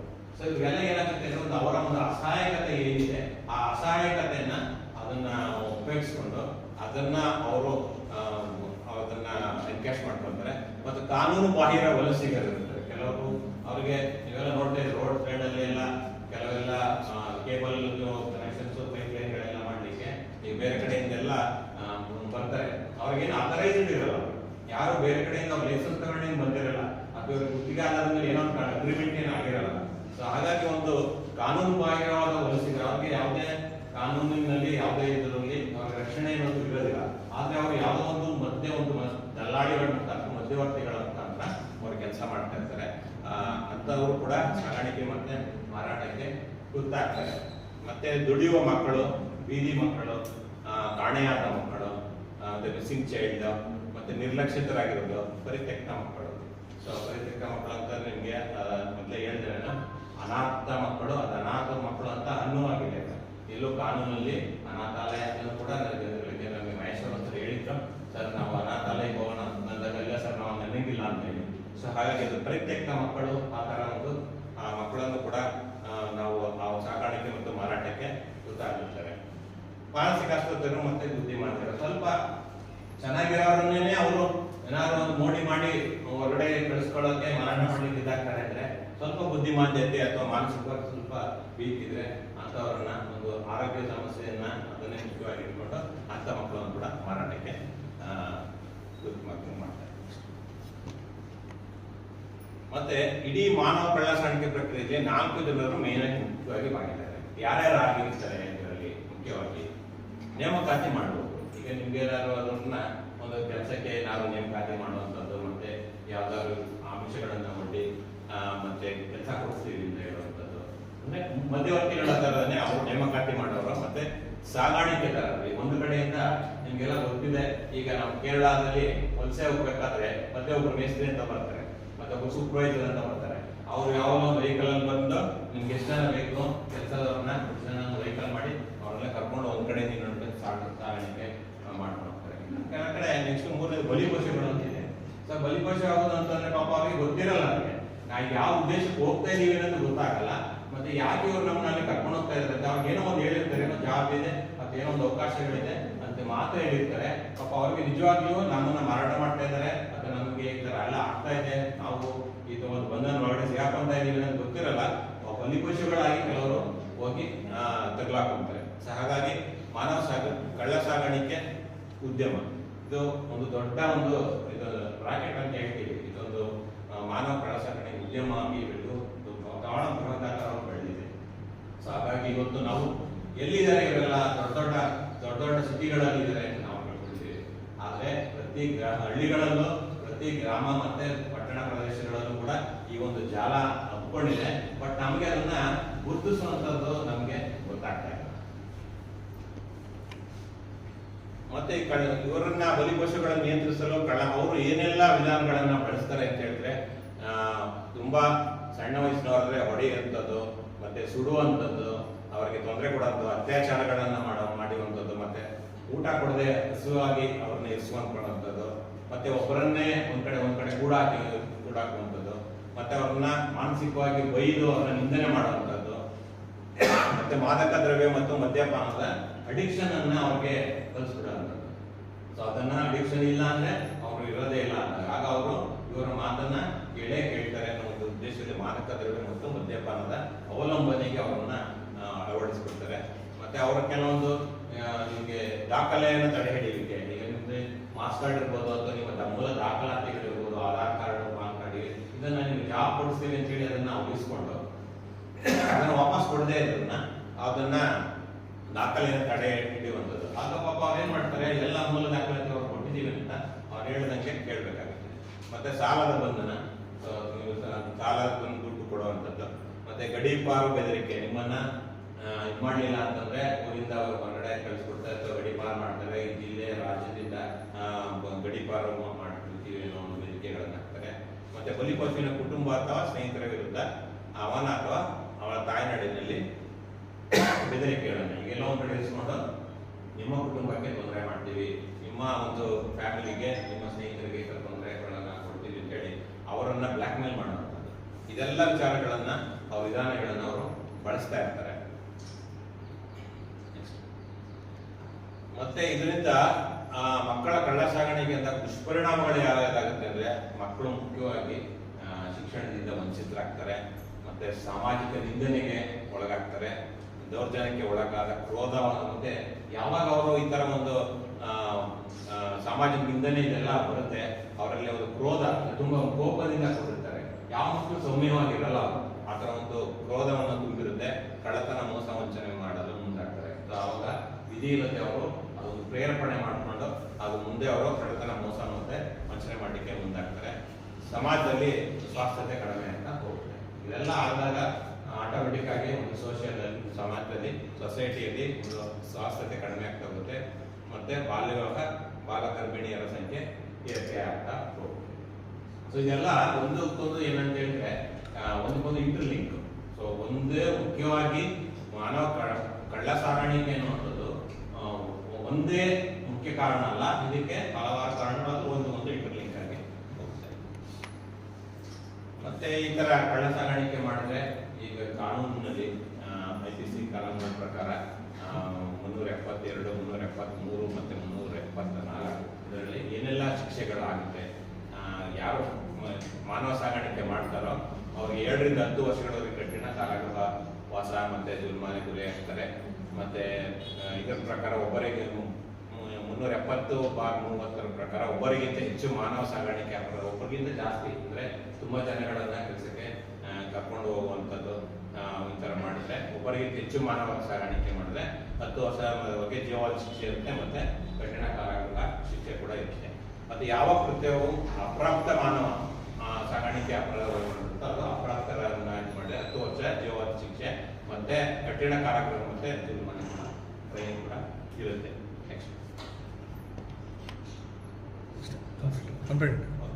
ಸೊ ಇದಿಷ್ಟು ಒಂದು ಮಕ್ಕಳ ಹಕ್ಕುಗಳ ಸಂರಕ್ಷಣೆಯಲ್ಲಿ ನಾವು ಏನು ಮಾಡಿಸ್ಬಿಡಿ ಹೇಗೆ ನಾವೆಲ್ಲ ಕಾರ್ಯನಿರ್ವಹಣೆ ಮಾಡಬಹುದು, ಮತ್ತೆ ಇದರಲ್ಲಿ ಒಂದು ವಿಚಾರಗಳನ್ನ ನಾವೆಲ್ಲ ಸರ್ ನಮ್ಮ ಕೆಲ ವಿದ್ಯಾರ್ಥಿ ಸರ್ ಪ್ರತಿಯೊಂದು ಕಾರ್ಯಕ್ರಮಗಳು ಈ ತರ ಒಂದು ಟ್ರಾಫಿಕಿಂಗ್ ಬಗ್ಗೆ ತುಂಬಾ ವಿಡಿಯೋಗಳಿದೆ. ಸೊ ಅದರಲ್ಲಿ ಅವರೆಲ್ಲೋ ಒಂದ್ ಕಡೆ ಹೇಳಿರ್ತಾರೆ, if you are not feeling the pain of a parent, ಅಥವಾ ಇಲ್ಲಾದ್ರೂ ಒಂದ್ ಕಡೆ ನೀವು ಆ ಒಂದು ಮಕ್ಕಳ ಒಂದು ಪೇನ್ ಇದೆಯಲ್ಲ, ಆ ಒಂದು ನೋವಿದೆಯಲ್ಲ, ಆ ಮಹಿಳೆಯರ ನೋವಿದೆಯಲ್ಲ, ಮತ್ತೆ ಈ ಒಂದು ಪುರುಷರ ಟ್ರಾಫಿಕಿಂಗ್ ಸಾಗಾಣಿಕೆ ಆದಂತ ಮಾನವರ ಆ ಒಂದು ಪೇನ್ ಇರುತ್ತೆ ಅವರಿಗೆ. ಯಾರೇ ಸಂತೋಷವಾಗಿ ಅವರು ಏನು ಹೋಗಿ ಕೆಲಸಕ್ಕೆ ಅಥವಾ ಇಲ್ಲೋ ಒಂದ್ ಕಡೆ ಅವರು ಮಾರಾಟ ಮಾಡ್ಕೊಳ್ಳಲ್ಲ. ಸೊ ಅವರು ಯಾವುದೋ ಒಂದು ಪರಿಸ್ಥಿತಿ ಮತ್ತೆ ಒತ್ತಡಕ್ಕೆ ಒಳಗಾಗಿ ಆ ಒಂದು ಪೇನಿಂದ ಅವರು ಹೊರಗಡೆ ಹೋಗ್ತಾರೆ ಒಂದ್ ಕಡೆ ಇನ್ನೊಂದ್ ಕಡೆಗೆ. ಆ ಪೇನ್ ಅನ್ನ ನಾವು ಅರ್ಥ ಮಾಡ್ಕೊಳ್ಳಿಲ್ಲ ಅಂತ ಹೇಳಿದ್ರೆ ನಮ್ಮ ಅದು ಏನಂದ್ರೆ ನಮ್ಮಲ್ಲಿ ನಮ್ಮ ಅಂತರಾತ್ಮದಲ್ಲಿ ಇರ್ತಕ್ಕಂಥ ಮಾನವೀಯತೆ ಏನಿದೆ ಅದನ್ನ ನಾವು ಕೊಂಡ್ಕೊಂಡಂಗೆ. ಸೊ ಹಾಗಾಗಿ ನಿಮ್ಗೆಲ್ಲ ನಮ್ಗೆ ಗೊತ್ತಿದೆ, ಏನು ಎಲ್ಲಾರು ಒಂದು ಕಷ್ಟದಲ್ಲಿರುವಂತ ಒಂದು ಮಗು ಅಥವಾ ಎಲ್ಲಾರು ಒಂದು ಕಷ್ಟದಲ್ಲಿರುವಂತಹ ಒಬ್ಬ ಮಹಿಳೆ ಅಥವಾ ಎಲ್ಲೋ ಒಂದು ಕಷ್ಟದಲ್ಲಿರುವಂತಹ ಯಾರು ವ್ಯಕ್ತಿಯನ್ನ ಕಂಡಾಗ ನಾವು ಯೂಶುವಲ್ ಆಗಿ ನಾವೇನಂತೀವಿ, ಅನುಕಂಪ ತೋರಿಸ್ತೀವಲ್ಲ, ಒಂದು ಕಂಪ್ಯಾಷನ್ ಅನ್ನೋದು ಒಂದು ಬರುತ್ತಲ್ಲ ನಮ್ಗೆ. ಆ ಕಂಪ್ಯಾಷನ್ ಏನು, ಒಂದು ಅನುಕಂಪ ಏನು, ಅಯ್ಯೋ ಪಾಪ ಅವ್ರಿಗೆ ಈಗ ಆಗ್ಬಾರ್ದಾಗಿತ್ತು ಅಥವಾ ಇವ್ರಿಗೆ ನಾವು ಏನಾದ್ರೂ ಸಹಾಯ ಮಾಡ್ಬೇಕಾಗಿತ್ತು ಅನ್ನೋದು ಒಂದು ಬರುತ್ತೆ. ಬಟ್ ಈಗಿನ ಪ್ರಸ್ತುತ ಪರಿಸ್ಥಿತಿಗೆ ಇದು ನಾವು ಕಂಪ್ಯಾಷನ್ ಏನೂ ವರ್ಕ್ ಆಗಲ್ಲ. ಯಾಕೆ ವರ್ಕ್ ಆಗಲ್ಲ? ಕಂಪ್ಯಾಷನ್ ಬೇಕಲ್ವ ಸರ್, ನಮ್ಗೆ ಕರುಣೆ ಬೇಕಲ್ವ ಸರ್ ಅಂತ ಹೇಳಿದ್ರೆ, ಆದ್ರೆ ಸರ್ ಹೇಳ್ತಾರೆ ಬರೀ ಕಂಪ್ಯಾಷನ್ ಸಾಲಲ್ಲ, ಕಂಪ್ಯಾಷನ್ ಇನ್ ಆಕ್ಷನ್ ಬೇಕು. ಈಗ ನೀವು ಒಂದು ಮಗುವನ್ನಾಗ್ಲಿ ಒಂದು ಏನೇ ಆಗ್ಲಿ, ನೀವು ಕಷ್ಟದಲ್ಲಿ ಇರೋರನ್ನ ನೋಡಿ ಅಯ್ಯೋ ಅನ್ನೋದಕ್ಕಿಂತ ಅದೊಂದು ಏನು ಮಾಡ್ಬೋದು ನಾನು ಅನ್ನೋ ಒಂದು ಆಕ್ಷನ್ ತಗೊಳ್ಳಿ. ಸೊ ಆ ಒಂದು ಆಕ್ಷನ್ ಇಲ್ಲ ಅಂತ ಹೇಳಿದ್ರೆ ನೀವು ಈ ಒಂದು ಕಳ್ಳ ಸಾಗಾಣಿಕೆ ಆಗಿರ್ಬೋದು, ಮತ್ತೆ ಮಕ್ಕಳ ರಕ್ಷಣೆ ಆಗಿರ್ಬೋದು, ಮಹಿಳೆಯರ ಮೇಲೆ ದೌರ್ಜನ್ಯಗಳಾಗಿರ್ಬೋದು, ಇದನ್ನ ತಡೆಗಟ್ಟಲಿಕ್ಕೆ ಸಾಧ್ಯ ಇಲ್ಲ. ಯಾಕಂದ್ರೆ ನಮ್ಮ ದೇಶದಲ್ಲಿ ಕಂಪ್ಯಾಷನ್ ಅನ್ನೋ ವಿಚಾರದಲ್ಲಿ ನಮ್ಮ ಬೇರೆ ದೇಶಗಳಿಗೆ ಹೋಲಿಸ್ಕೊಂಡಾಗ ನಮಗೆ ತುಂಬಾ ಕರುಣೆ ಚೆನ್ನಾಗಿದೆ. ನಮ್ಮೆಲ್ಲ ಕರುಣೆ ತುಂಬಿ ದುಡ್ಕಾಡ್ತಾ ಇದೆ. ಯಾರನ್ನೇ ನೋಡಿದ್ರೆ ನಾವು ತಕ್ಷಣ ಸ್ಪಂದಿಸ್ತೀವಿ. ಇವಾಗ ಯಾರಾದ್ರೂ ಅರ್ಥದಲ್ಲಿ ಬಿದ್ರು ಅಂದ್ರೆ ಹೊಡೋಗ್ತೀವಿ, ಎಲ್ಲ ಇದು ಮಾಡ್ತೀವಿ. ಆದ್ರೆ ತುಂಬಾ ಇದೆ. ಆದ್ರೆ ಕೆಲವೊಂದು ಸಂದರ್ಭದಲ್ಲಿ ನಾವೇನ್ ಮಾಡ್ತೀವಿ ಅಂದ್ರೆ ಇದು ನಮ್ದಲ್ಲ, ಇದು ನಮಗೆ ಸಂಬಂಧಪಟ್ಟಿದ್ದಲ್ಲ ಅಂತ ಹೇಳಿ ನಮ್ಮ ಇತಿಮಿತಿ ಒಳಗಡೆ ನಾವು ತಿಳ್ಕೊಳ್ತೀವಿ. ಹಾಗಾಗಿ ಈ ಒಂದು ನಮ್ಮ ದೇಶದಲ್ಲಿ ಸರ್ ಒಂದು ಯಾವ್ದು ವಿಡಿಯೋದಲ್ಲಿ ಹೇಳಿದ್ದಾರೆ, ಏನಂತ ಹೇಳಿದ್ರೆ ನಮ್ಮಲ್ಲಿ ನೂರಾರು ಸಮಸ್ಯೆಗಳಿದೆ ನಮಗೆ ನಿತ್ಯ ಜೀವನದಲ್ಲಿ ನೂರಾರು ಸಮಸ್ಯೆಗಳಿದೆ. ಆದ್ರೆ ನನ್ನ ಮಾತೃಭೂಮಿ, ನನ್ನ ಇಂಡಿಯಾ ಇವತ್ತು ಬಿಲಿಯನ್ಸ್ ಅಂದ್ರೆ ಕೋಟಿ ಸೊಲ್ಯೂಷನ್ ಕೊಡುವಂತ ದೇಶ ನನ್ನದಾಗಿದೆ ಅಂತ ಹೆಮ್ಮೆಯಿಂದ ಹೇಳ್ಕೊಳ್ತಾರೆ. ಯಾಕಂದ್ರೆ ಇವತ್ತು ವರ್ಲ್ಡ್ ವೈಡ್, ಇವತ್ತು ಪ್ರಪಂಚ, ಇವತ್ತು ನಾವೆಲ್ಲ ಏನಾಗ್ಬಿಟ್ಟಿದೀವಿ ಅಂದ್ರೆ ಸಂಕುಚಿತರಾಗ್ಬಿಟ್ಟಿದೀವಿ. ನಾವು ನನ್ನ ಕುಟುಂಬ, ನಮ್ಮ ಊರು ಇಷ್ಟೇ ಆಗೋದು. ಸೊ ಒಬ್ಬ ಸತ್ಯಾರ್ಥಿ ಸರ್ ಮತ್ತೆ ಬೇರೆ ಬೇರೆ ನಮ್ಮ ಆರ್ಗನೈಸೇಷನ್ ಅಲ್ಲಿ ಒಂದು ಪಾಕಿಸ್ತಾನ ಮಲಾಲಾ ಇವರೆಲ್ಲ ಯಾಕೆ ಅವರೆಲ್ಲ ಅಷ್ಟು ದೊಡ್ಡ ವ್ಯಕ್ತಿಗಳಾಗಿ ಬೆಳೆದಿದ್ದಾರೆ ಅಂತ ಹೇಳಿದ್ರೆ ಅವ್ರು ಯಾವತ್ತೂ ಅವರು ಬರೀ ಚಿಕ್ಕದಾಗಿ ನೋಡಲಿಲ್ಲ ಸಮಾಜವನ್ನ, ಅವ್ರು ತುಂಬಾ ದೊಡ್ಡದಾಗಿ ವಿಶ್ವವ್ಯಾಪ್ತಿಯಾಗಿ ಅವರು ಅದನ್ನ ನೋಡ್ತಾರೆ. ಸೊ ಹಾಗಾಗಿ ಇವತ್ತು ಮಕ್ಕಳ ಕ್ಷೇತ್ರದಲ್ಲಿ ನಾವೆಲ್ಲ ಕೆಲಸ ಮಾಡ್ತಾ ಇದ್ದೀವಿ ಅಂತಂದಾಗ ನಾವು ಎಲ್ಲರಿಗಿಂತ ಸ್ವಲ್ಪ ವಿಭಿನ್ನವಾಗಿರ್ಬೇಕು. ಕಂಪ್ಯಾಷನ್ ಇದೆ ಸಾಲಲ್ಲ, ಕಂಪ್ಯಾಷನ್ ಇನ್ ಆಕ್ಷನ್ ಅಲ್ಲಿ ನಾವು ಅದನ್ನ ಹೆಚ್ಚು ತೊಡಗಿಸ್ಕೋಬೇಕು. ಯಾಕೆಂತಂದ್ರೆ ನಾವು ಆಕ್ಷನ್ ಮಾಡಲಿಲ್ಲ ಅಂತ ಹೇಳಿದ್ರೆ ಅದಕ್ಕೆ ಪರಿಹಾರ ಸಿಗೋದಿಲ್ಲ. ಸೊ ಇದಕ್ಕೆ ಸಂಬಂಧಪಟ್ಟಂಗೆ ತುಂಬಾ ಕಥೆಗಳು, ಸರ್ದು ಪುಸ್ತಕ ಇದೆ, ಒಂದು ಕಂಪ್ಯಾಷನ್ ಒಂದು ಪುಸ್ತಕವನ್ನು ಕೂಡ ಸರ್ ಬರೆದಿದ್ದಾರೆ. ಮತ್ತೊಂದು ದಿಯಾಸಲೆ ಅಂತೇಳಿ ಒಂದು ಪುಸ್ತಕವನ್ನು ಕೂಡ ನೆಕ್ಸ್ಟ್ ಅವರು ಬಿಡುಗಡೆ ಮಾಡ್ತಾರೆ. ಮುಂದಿನ ತರಬೇತಿಗಳಲ್ಲಿ ನಿಮ್ಗೆ ಅದನ್ನೆಲ್ಲ ಒಂದು ಕಾಪಿ ಕೊಡ್ಲಿಕ್ಕೆ ನಾವು ಪ್ರಯತ್ನ ಮಾಡ್ತೀವಿ. ಮತ್ತೆ ಈ ಒಂದು ವುಮೆನ್ ಟ್ರಾಫಿಕಿಂಗ್ ಅನ್ನೋಂಥ ವಿಚಾರವಾಗಿ ಸರ್ ಏನೆಲ್ಲ ಕೆಲಸಗಳನ್ನ ಕೆಲವೊಂದು ಮಾಡಿದ್ದಾರೆ, ಈಗ ಮಕ್ಕಳನ್ನ ಅವ್ರು ಹೇಗೆ ರಕ್ಷಣೆ ಮಾಡಿದ್ದಾರೆ ಅನ್ನೋ ಒಂದೆರಡು ವಿಡಿಯೋ ಕ್ಲಿಪ್ಸ್ ಕೂಡ ಇದೆ. ಅದನ್ನ ಥೌಸಂಡ್ಸ್ ಆಫ್ ಇಂಡಿಯಾ ವಿಡಿಯೋ ಕೂಡ ಅದನ್ನು ಫಿಲಮ್ ಮಾಡಿದ್ದಾರೆ. ಸೊ ಅದನ್ನ ಮಾಡಿ ಆ ಮಗುವನ್ನು ಹೇಗೆ ಟ್ರೇಸ್ ಮಾಡ್ತಾರೆ ಅಂತ ಹೇಳಿ 13 ವರ್ಷ ಆದ್ಮೇಲೆ ಆ ಮಗು ಸಿಗುತ್ತೆ. ಅವಾಗ ತಂದೆ ಬಂದು ಇಲ್ಲಿ ಆಫೀಸಲ್ಲಿ ಸರ್ನ ತಪ್ಪಿಕೊಂಡು ತುಂಬಾ ಹೇಳ್ತಾರೆ. ಯಾಕೆ ಅಂತ ಹೇಳಿದ್ರೆ ನಾನು ಕಳಿಸುವಾಗ ನನ್ನ ಮಗಳು ಶುದ್ಧ ಇದೆ, ಈಗ ದೊಡ್ಡವಳಾಗಿದ್ದಾಳೆ. ಆದ್ರೆ ಆ ಮಗಳ ಪರಿಸ್ಥಿತಿ ಹೇಗಿತ್ತಂದ್ರೆ ಆ ಮಗು ಎಲ್ಲಾ ರೀತಿಯಾದಂತ ದೌರ್ಜನ್ಯಕ್ಕೊಳಗಾಗಿತ್ತು. ಆದ್ರೆ ಸರ್ ಹತ್ರ ಬಂದಾಗ ಆ ಮಗು ಒಂದೇ ಪ್ರಶ್ನೆ ಕೇಳುತ್ತೆ, ನೀವು ಯಾಕೆ ಇಷ್ಟು ತಡವಾಗಿ ನನ್ನನ್ನ ಬಂದು ಭೇಟಿ ಮಾಡಿದ್ರಿ? ಅಂದ್ರೆ ಆ ಮಗುವಿನ ನೋವು ಇದೆಯಲ್ಲ, ಇಷ್ಟು ವರ್ಷಗಳ ಯಾಕೆ ನೀವು ಬಂದು ಬರ್ಲಿಲ್ಲ ಅಂತ. ಇಷ್ಟು ವರ್ಷ ಆದ್ಮೇಲೆ ನನಗೆ ನನ್ನ ತಾಯಿಗೆ ಸೇರಿಸಿದ್ರೆ ಅಂತ ಅದನ್ನ ಹೇಳಿದರು. ಟಿಯರ್ಸ್ ಆಫ್ ಮದರ್ ಇದೆಯಲ್ಲ, ಆ ಮಗುವಿನ ತಾಯಿಯ ಕಣ್ಣೀರು ಇದೆಯಲ್ಲ, ಅದಕ್ಕೆ ನಾವು ಅದನ್ನ ಜಡ್ಜ್ ಮಾಡಕ್ಕಲ್ಲ, ತೂಕ ಮಾಡಕ್ಕಾಗಲ್ಲ. ಹಾಗಾಗಿ ಇವತ್ತು ಒಂದು ಮಗುವಿನ ಅವ್ರಿಗೆ ಗೊತ್ತಿರಲ್ಲ ಪಾಪ, ಅವ್ರಿಗೆ ನಾವು ಹೊರಗಡೆ ಎಲ್ಲಿ ಹೋಗ್ತಾ ಇದ್ದೀವಿ, ಏನಾಗ್ತಾ ಇದ್ದೀವಿ ಅಂತ. ಎಷ್ಟೊಂದ್ ಕಡೆ ಸರ್ವೆ ಹೇಳ್ದಂಗೆ ಮಗು ಇದೆಯಾ, ಬದುಕಿದೆಯಾ, ಸತ್ತಿದೆಯಾ ಅನ್ನೋದೇ ಗೊತ್ತಿರಲ್ಲ. ಸೊ ಹಾಗಾಗಿ ದೊಡ್ಡ ದೊಡ್ಡ ಜಾಲಗಳಲ್ಲಿ ಮಕ್ಕಳು ಸಿಗಾಕೊಳ್ಳುವಂತ ಸಂದರ್ಭಗಳಿದೆ. ಸೊ ಮತ್ತೆ ನಮ್ಮಲ್ಲಿ ಏನು ಮಾಡಿದ್ದಾರೆ ಅಂತ ಹೇಳಿ ಒಂದು ವಿಡಿಯೋ ಇದೆ, ಅದನ್ನ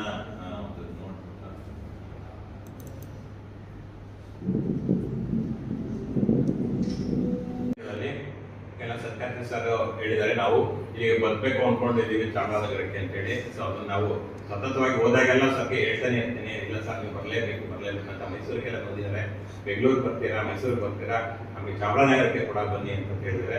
ಸದ್ಯಲ್ಲೇ ಡೇಟ್ಸ್ ಕೊಡ್ತೀವಿ ಅಂತ ಹೇಳಿದ್ದಾರೆ. ಸೊ ಆ ಡೇಟ್ಸ್ ಮುಖಾಂತರ ನಮ್ಮ ಜಿಲ್ಲಾ ಇಲ್ಲಿ ಕೇಂದ್ರಕ್ಕೆ ಕೆಲ ಸತ್ಯಾರ್ಥಿ ಸರ್ ಅವರು ಬರ್ಲಿದ್ದಾರೆ. ಸೊ ಹಾಗಾಗಿ ನಮಗೆ ಒಂದು ಸ್ಪಾರ್ಕ್ ಆಫ್ ಕಂಪ್ಯಾಷನ್ ಅಂತ ಹೇಳಿದೆ. ಈಗ ಪ್ರತಿಯೊಬ್ಬರಲ್ಲಿ ಒಂದು ಕಂಪ್ಯಾಷನ್, ನಾನು ಯಾವಾಗ ಹೇಳಿದೆ ಕರುಣ ಇದೆ, ಆ ಒಂದು ಅದನ್ನ ಒಂದು ಇಗ್ನೈಟ್ ಮಾಡ್ಕೋಬೇಕಷ್ಟೇ. ನಾವು ಒಂದು ಸ್ಪಾರ್ಕ್ ಆಫ್ ಕಂಪ್ಯಾಷನ್ ಏನಿದೆ ಅದನ್ನ ನಾವು ಇಗ್ನೈಟ್ ಮಾಡ್ಕೊಂಡಾಗ ಮಾತ್ರ ನಾವು ಏನಾದರೂ ಸಾಧನೆ ಮಾಡ್ಲಿಕ್ಕೆ ಸಾಧ್ಯ ಆಗುತ್ತೆ. ಒಂದು ಕಾರ್ಯಕ್ರಮದಲ್ಲಿ ನನ್ನನ್ನು ಕೂಡ ನಾವು ಒಂದು ಸಂಪನ್ಮೂಲ ವ್ಯಕ್ತಿಯಾಗಿ ಕರೆದು ಇಲ್ಲಿ ಮಾತಾಡಲಿಕ್ಕೆ ಅವಕಾಶ ಮಾಡಿಕೊಡುವಂತ ಎಲ್ಲರಿಗೂ ವಂಚನೆ. Many of people participants with Mama.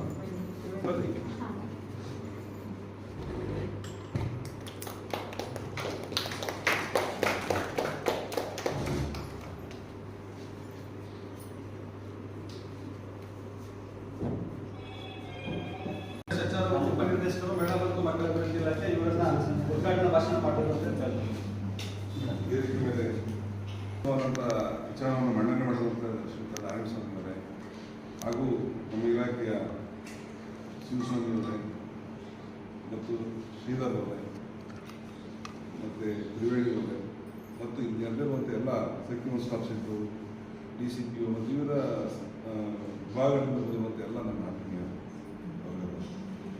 ಈಗಾಗಲೇ ಇದರ ಬಗ್ಗೆ ಹೇಳಿದ್ದಾರೆ. ನಾನು ಬೆಳಿಗ್ಗೆ 9 ಗಂಟೆಯಿಂದಲೇ ನನ್ನ ಜಿಲ್ಲಾ ಪಂಚಾಯತ್ನಲ್ಲಿ ಮಾನ್ಯ CEO ಅವರು ಒಂದು ಅಂಗನವಾಡಿ ಕಟ್ಟಡಗಳ ಪ್ರಗತಿ ಪರಿಶೀಲನೆ ಸಭೆಯನ್ನು ನಡೆಸಿರ್ತಾರೆ. ನಾನು ಈ ಒಂದು ಕಾರ್ಯಕ್ರಮಕ್ಕೆ ತಡವಾಗಿ ಆಗಮಿಸಿದ್ದಕ್ಕೆ ನಾನು ಕ್ಷಮೆಯನ್ನು ಕೋರ್ತೀನಿ. ಈಗ ಆಲ್ರೆಡಿ ನಾನು ಮತ್ತು ಸರಸ್ವತಿ ಮೇಡಮ್ದು ಒಂದು ಒಡನಾಟ ಇದು 2021 ಒಡನಾಟ. ನಾನು ಬೆಂಗಳೂರಿನಲ್ಲಿ ಹಿಂದೆ ಬಾಲ್ಯ ನಿಷೇಧ ಕೋರ್ಸ್ನಲ್ಲಿ ನಾನು ಉಪನಿರ್ದೇಶಕನಾಗಿದ್ದಾಗಲೂ ಸಹ ಇವರು ನಾವು ಒಂದು ಸ್ಟೇಟ್ ರಿಸೋರ್ಸ್ ಪರ್ಸನ್ ಆಗಿ ನಾನು ಭಾಗವಹಿಸಿದ್ದೆ. ನಾರಾಯಣಸ್ವಾಮಿ ಅವರು ನಮಗೆ ಇವತ್ತು ಪರಿಚಯ, ಬಟ್ ಅವ್ರು ಮಾತಾಡಿದಂಥ ಕೆಲವು ತುಣುಕುಗಳನ್ನಷ್ಟೇ ನಾನು ಕೇಳಲಿಕ್ಕಾಗ್ತಾ ಇತ್ತು. ಈ ವಿಚಾರದ ಬಗ್ಗೆ ಕೇವಲ 1 ಗಂಟೆ, 1 ದಿನ, 1 ವಾರದಲ್ಲಿ ಮಾತಾಡುವಂಥ ವಿಚಾರ ಅಲ್ಲ ಇದು.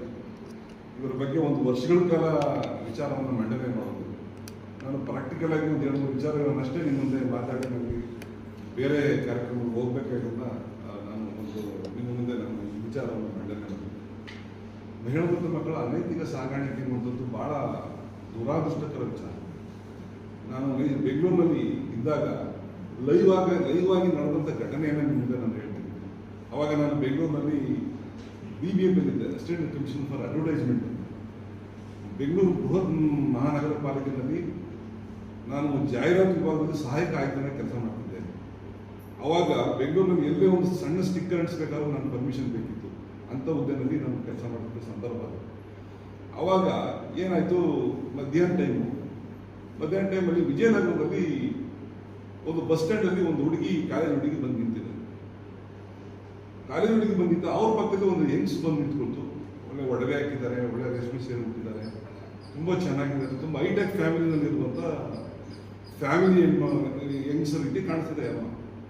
ಈ ಕಾಲೇಜ್ ಹುಡುಗಿರೆಲ್ಲ ಬಂದು ನಿಂತಿದ್ರು. ಅವರಲ್ಲಿ ನೋಡೋದು ಅಮ್ಮ ಯಾರು ಏನು ಅಂತ ನಮಗೆ ಗೊತ್ತಿಲ್ಲ. ಸರಿ, ಅದರ ಹಿಂದೆ ಒಂದು CCB ಬೆಂಗಳೂರು CCB ಯೂನಿಟ್ ಏನು ಮಾಡ್ತಿದೆ ಅದು ಅಬ್ಸರ್ವ್ ಮಾಡ್ತಾ ಇದೆ. ಇವ್ರಿಗೆ ಗೊತ್ತಿಲ್ಲ. ನನಗೂ CCB ಯೂನಿಟ್ನಲ್ಲಿ ಏನು ನಡೀತಿದೆ ಅಂತ ನನಗೂ ಸಹ ಮಾಹಿತಿ ಗೊತ್ತಿಲ್ಲ. ನಾನು ಅಲ್ಲಿ ಬಸ್ ಕಾಯ್ಕೊಂಡಿದ್ದೀನಿ. ಒಂದು ಹಿಂಗ್ಸ್ ಬಂತು, ಅದು ತುಂಬ ಚೆನ್ನಾಗಿರುವಂಥ ಹೆಣ್ಮಕ್ಳುಗಳನ್ನ ಮಾತಾಡ್ಸಿದ್ರು. ಇದು ಮಾತಾಡಿದ್ರು ಇಬ್ಬರು, ಹೌದಾ ಮಗಳೇ ಎಷ್ಟು ಚೆನ್ನಾಗಿದೆಯೇ, ಎಷ್ಟು ಉದ್ದ ಕಾಣ್ತೀಯ, ನೀನು ಯಾವೂರವ, ಇಷ್ಟು ಚೆನ್ನಾಗಿ ಕಾಣ್ತೀಯ, ಇಲ್ಲೇನು ಓದ್ತಾ ಇದೆಯಾ, ಈಗ ನನ್ನ ಮಗಳು ಒಬ್ಬಳಿದ್ದು ಸತ್ತೋಗ್ಬಿಟ್ಟು, ನಿನ್ನನ್ನು ನಾನು ಆಸ್ಥಾನದಲ್ಲಿ ನೋಡ್ತೀನಿ ಅಂತೇಳಿ ಇದು ಒಂದು ಊಹ ಅಂದ್ಬಿಟ್ಟು ಇವರು ವಿಶ್ವಾಸನ ಮಾತಾಡಿದ್ರು. ಇಬ್ಬರು ಮಾತಾಡಿದ್ರು. ಸರಿ, ನನಗೆ ನೀವು ನೋಡಿದ್ರೆ ನಾನು ತುಂಬ ಶೆಕೆ ಹೊಡಿತಿತ್ತು, ಅದಕ್ಕೆ ನಾನು ಜ್ಯೂಸ್ ತಗೊಂಡಿದ್ದೆ, ನಾನು ಸ್ವಲ್ಪ ಕುಡಿದೀನಿ, ತಗೊಳ್ಳೋ ನೀವು ಸ್ವಲ್ಪ ಕುಡಿ, ನೀನು ನನ್ನ ಮಗಳಂಗಲ್ಲ. ನಾವು ಬೇಗ ನಂಬ್ತೀವಿ. ಈಗ ಬೆಳಗಿರೋದೆಲ್ಲ ಹಾಲಲ್ಲ ಅಂತೇಳಿ ನಮ್ಮ ಹಿರಿಕರು ಒಂದು ಗಾದೆ ಮಾತನ್ನು ಹೇಳ್ತಾರೆ. ಯಾಕೆ ಹೇಳ್ತಾರೆ ಅಂದರೆ, ಬೆಳಗಿರೋದ್ರಲ್ಲಿ ಮಜ್ಜಿಗೆ ಇರುತ್ತೆ, ಆಸಿಡ್ ಇರುತ್ತೆ, ಸುಣ್ಣದ ತಿಂಡಿರುತ್ತದೆ, ಮತ್ತು ಹಾಲಿರ್ತದೆ, ಕಳ್ಳಿ ಹಾಲಿರ್ತದೆ. ಯಾವುದು ಬೇಕಾದರೂ ಅವ್ರು ಕೊಡ್ಬೋದು. ಬಟ್ ಕುಡಿಯೋರ ನಂಬಿಕೆ ಮೇಲೆ ಅದು ನಿಂತಿರ್ತದೆ.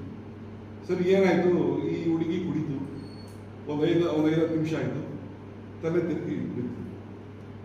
ತಕ್ಷಣ ಯಾವುದೇ ಒಂದು ವ್ಯಾನ್ ಅಲ್ಲಿ ಕಾಯ್ತಾ ನಿಂತಿದ್ದು. ಈ ಹುಡುಗಿನ ಅಲ್ಲಿ ವ್ಯಾನ್ಗೆ ಹಾಕ್ಕೊಂಡು ಹೊರಟರು. ಇವರಿಂದ ಇನ್ನೊಂದು CCB ಪೊಲೀಸ್ ಕವರ್ ಮಾಡಿದ್ದು, ಹತ್ರ ನೀವೇ ಅಂತಂದು. ನನಗೆ ಏನು ಗೊತ್ತಿಲ್ಲ, ನಾನು ಬಸ್ ಕಾಯ್ತಾ ಕೂತಿರೋನು, ನಾನು ಆ ಟೀಮಲ್ಲಿ ಬಿದ್ದೀನಿ ಅಂತ ಅವ್ರ ಸರಿ CCB ಸ್ಟೇಷನ್ ಕರ್ಕೊಂಡು ಹೋಯ್ತು. ನಿಮಗೆ ಈ ತಂಡದಲ್ಲಿ ಎಷ್ಟು ಜನ ಇದ್ದೀರಿ, ಏನಾಯ್ತು ಅಂತ ಅಂತೇಳಿ ವಿಚಾರಣೆ ಆರಂಭ ಆಯ್ತು. ವಿಚಾರಣೆ ಆರಂಭವಾದಾಗ ಅಲ್ಲಿ ಬಂದಂಥ ವಿಚಾರವನ್ನು ಕೇಳಿ ನನಗೆ ಶಾಕ್ ಆಯಿತು. ನಾನು ಆ ಒಂದು ತಂಡದ ಸದಸ್ಯ ಅಂತೇಳಿ ನನಗೂ ಅರೆಸ್ಟ್ ಮಾಡಿದ್ರು. CCB ಸ್ಟೇಷನ್ ವಿಚಾರಣೆ ಶುರುವಾಯಿತು. ನೀವು ಯಾರು ಏನು ಅಂತ. ಸರ್, ನಾನು assistant commissioner for advertisement, Bengaluru ಮಹಾನಗರ ಪಾಲಿಕೆ ನಾನು ಕೆಲಸ ಮಾಡ್ತೀನಿ, ಇದು ನನ್ನ ID ಕಾರ್ಡು ನೋಡಿ ಅಂತೆಲ್ಲ ಕೊಟ್ಟ ಮೇಲೆ, ಹೌದಾ ಸರ್, ನೀವು ಪಕ್ಕಕ್ಕೆ ಬಂದಿದ್ದು. ವಿಚಾರ ಏನು ಅಂತ ಮಂಡನೆ ಮಾಡಿದಾಗ ಆ ಒಂದು ಜಾಗದಲ್ಲಿ ಸುಮಾರು ಇಲ್ಲಿವರೆಗೆ ನನ್ನ ಅವತ್ತಿನ ಮಾಹಿತಿ ಪ್ರಕಾರ 37 ಜನ ಹೆಣ್ಮಕ್ಳುಗಳನ್ನು ಬಾಂಬೆಗೆ ಸಾಗಾಣಿಕೆ ಮಾಡಿ. ಒಂದು ಸರಿ ಒಂದು ಹೆಣ್ಮಗು ಇಲ್ಲಿಂದ ಅದಕ್ಕೆ ಸಾಗಾಣಿಕೆ ಆಯಿತು ಅಂದರೆ ಅವಳ ಜೀವನ ಮುಗೀತು. ನೀವು ಯಾರಾದರೂ ಈ ಕಮಲಾಸನ್ ಒಂದು ಫಿಲಮ್ ಬರುತ್ತೆ ಕನ್ನಡದಲ್ಲಿ, ಮಹಾನದಿ, ಅದನ್ನು ನೀವು ಫ್ರೀ ಆದಾಗ ಒಂದು ಫಿಲಮ್ ನೋಡಿ, ಮಹಾನದಿ ಅಂತೇಳಿ ತಮಿಳಲ್ಲಿ ಅದನ್ನು ತೆಗೆದಿದ್ದಾರೆ. ಹೆಣ್ಮಕ್ಳು ಟ್ರಾನ್ಸ್ಪೋರ್ಟೇಷನ್ ಆಗಿ ಬಾಂಬೆ ರೆಡ್ ಲೈಟ್ ಏರಿಯಾಗಳಿಗೆ ಅವ್ರನ್ನ ಮಾರ್ತಾರೆ. ಒಂದು ಸರಿ ಹೆಣ್ಮಕ್ಳುಗಳು ಬಾಂಬೆ ರೆಡ್ ಲೈಟ್ ಏರಿಯಾಗಳಿಗೆ ಹೋದ್ಮೇಲೆ ವಾಪಸ್ ಅಲ್ಲಿಂದ ಬರಲಿಕ್ಕಾಗಲ್ಲ. ಕೊನೆಗೆ ಈ ಇದೇ ರೀತಿ 37 ಜನ ಹೆಣ್ಮಕ್ಳುಗಳದ್ದು ಟ್ರಾನ್ಸ್ಪೋರ್ಟೇಷನ್ ಆಗಿತ್ತು. ಇವರು ಸಿಕ್ಕಾಕೊಂಡಿರಲಿಲ್ಲ, ಈಗ ಸಿಕ್ಕಾಕೊಂಡು ಯಾರ್ಯಾರು ಡೀಟೇಲ್ಸ್ಗಳನ್ನು ತೆಗೆದ್ರೆ ಮಿಸ್ಸಿಂಗ್ ಕಂಪ್ಲೇಂಟ್ಸ್ಗಳು ಬೆಂಗಳೂರಲ್ಲಿ ಏನು ಬರ್ತಾ ಇದೆ ಅವೆಲ್ಲ ಇದೇ ಮಿಸ್ಸಿಂಗ್ ಕಂಪ್ಲೇಂಟ್ಸ್. ಅವ್ರು ಹೋಗಿ ಅಲ್ಲಿ ಕಾಣ್ತಾರೆ, ತಂದೆ ತಾಯಿಗಳಿಗೆ ಎಲ್ಲಿ ಹೋಗಿದ್ದಾರೆ ಅಂತ ಗೊತ್ತಾಗಲ್ಲ. ಅಲ್ಲಿ ಹೋಗಿರೋ ಹೆಣ್ಮಗಳು ತನ್ನ ಗುರುತನ್ನು ತನ್ನ ತಂದೆ ತಾಯಿಗಳು ತಿಳಿಸ್ಲಿಕ್ಕೆ ಆಗೋದಿಲ್ಲ. ತಂದೆ ತಾಯಿಗಳು ಹೊಳ್ತಾರೆ. ಬೆಳಿಗ್ಗೆ ಎದ್ದು ಇವಳು ಸ್ವಲ್ಪ ದಿನ ಪ್ರೊಟೆಕ್ಟ್ ಮಾಡ್ತಾಳೆ, ಕೊನೆಗೆ ಪ್ರೊಟೆಕ್ಟ್ ಮಾಡ್ಲಿಕ್ಕೆ ಆಗದೆ ಆ ತಂದೆ ಒಳಗಡೆ ಇವರು ಸೇರ್ಕೊಳ್ಳೇಬೇಕಾಗಿತ್ತು. ಯಾಕೆ ನಾನು ಮಹಾನದಿ ಅನ್ನುವಂಥ ತಮಿಳು ಫಿಲಮನ್ನು ಸತಿ ನೋಡಿ ಅಂತ ಹೇಳ್ತೀನಿ ಅಂದರೆ, ಖಂಡಿತ ಮಹಿಳೆಯರ ಮತ್ತು ಮಕ್ಕಳ ಅನೈತಿಕ ಸಾಗಾಣಿಕೆ ಬಗ್ಗೆ ತುಂಬ ಚೆನ್ನಾಗಿ ಆ ಫಿಲಮಲ್ಲಿ ಕಮಲಾಸನ್ ಆಕ್ಟ್ ಮಾಡಿದ್ದಾರೆ. ಯಾವ ತಾಯಿಗೂ ಆ ನೋವು ಬರಬಾರ್ದು, ಯಾವ ತಂದೆಗೂ ಆ ನೋವು ಬರಬಾರ್ದು. ಇದನ್ನು ಯಾಕೆ ನಾನು ಸೂಕ್ಷ್ಮವಾಗಿ ಹೇಳ್ತೀನಿ, ನೀವು ನಮ್ಮ ಉತ್ತರ ಕರ್ನಾಟಕದ ಕೆಲವು ಭಾಗಗಳಿಗೆ ಹೋಗಿ ಲಂಬಾಣಿ ತಾಂಡಗಳಿಗೆ ಹೋದರೆ ಅಲ್ಲಿ ಊಟಕ್ಕೆ ಕಷ್ಟ. ತುಂಬ ಚೆನ್ನಾಗಿರೋ ಹೆಣ್ಮಕ್ಳುಗಳನ್ನ ಈ ಮುಸ್ಲಿಂ ಅರಬ್ ರಾಷ್ಟ್ರಗಳಿಗೆ ಮಾರಾಟ ಮಾಡ್ತಾರೆ. ಅದನ್ನು ಇಲಾಖೆ ಬಹಳಷ್ಟು ಪತ್ತೆಯನ್ನು ಹಚ್ಚಿಸ್ತದೆ, ಕೆಲವು ಸಂದರ್ಭ ಪತ್ತೆ ಹಚ್ಚಲಿಕ್ಕೂ ಸಹ ಆಗಬಹುದು. ಹೀಗಾಗಿ ಇದು ಬಹಳ ಗಂಭೀರವಾದ ವಿಚಾರ. ತುಂಬ ಗಂಭೀರವಾದ ವಿಚಾರದ ಬಗ್ಗೆ ತುಂಬ ಅನುಭವಿಗಳನ್ನು ಈ ಒಂದು ಕಾರ್ಯಕ್ರಮಕ್ಕೆ ಕರೆದಿದ್ದಾರೆ. ಇದರ ಬಗ್ಗೆ ನಾನು ಭಾಳ ಮಾತಾಡಿದ್ರೆ ಅದು ಅಪ್ರಸ್ತುತ. ಮೇಡಮ್ ತುಂಬ ವಿಚಾರಗಳನ್ನು ಹೇಳ್ತಾರೆ, ಸರು ಸಹ ಭಾಳ ವಿಚಾರಗಳನ್ನು ಹೇಳ್ತಾರೆ. ಈಗ ಈ ರೀತಿಯನ್ನು ಹೇಳಿ ನನಗೆ ಭಾಗವಹಿಸಲಿಕ್ಕೆ ಅವಕಾಶ ಮಾಡಿಕೊಟ್ಟಂತ ನಮ್ಮೆಲ್ಲ ನನ್ನ ಸಹಪಾಠಿಗಳಿಗೆ ಹೊಂದಿಸಿ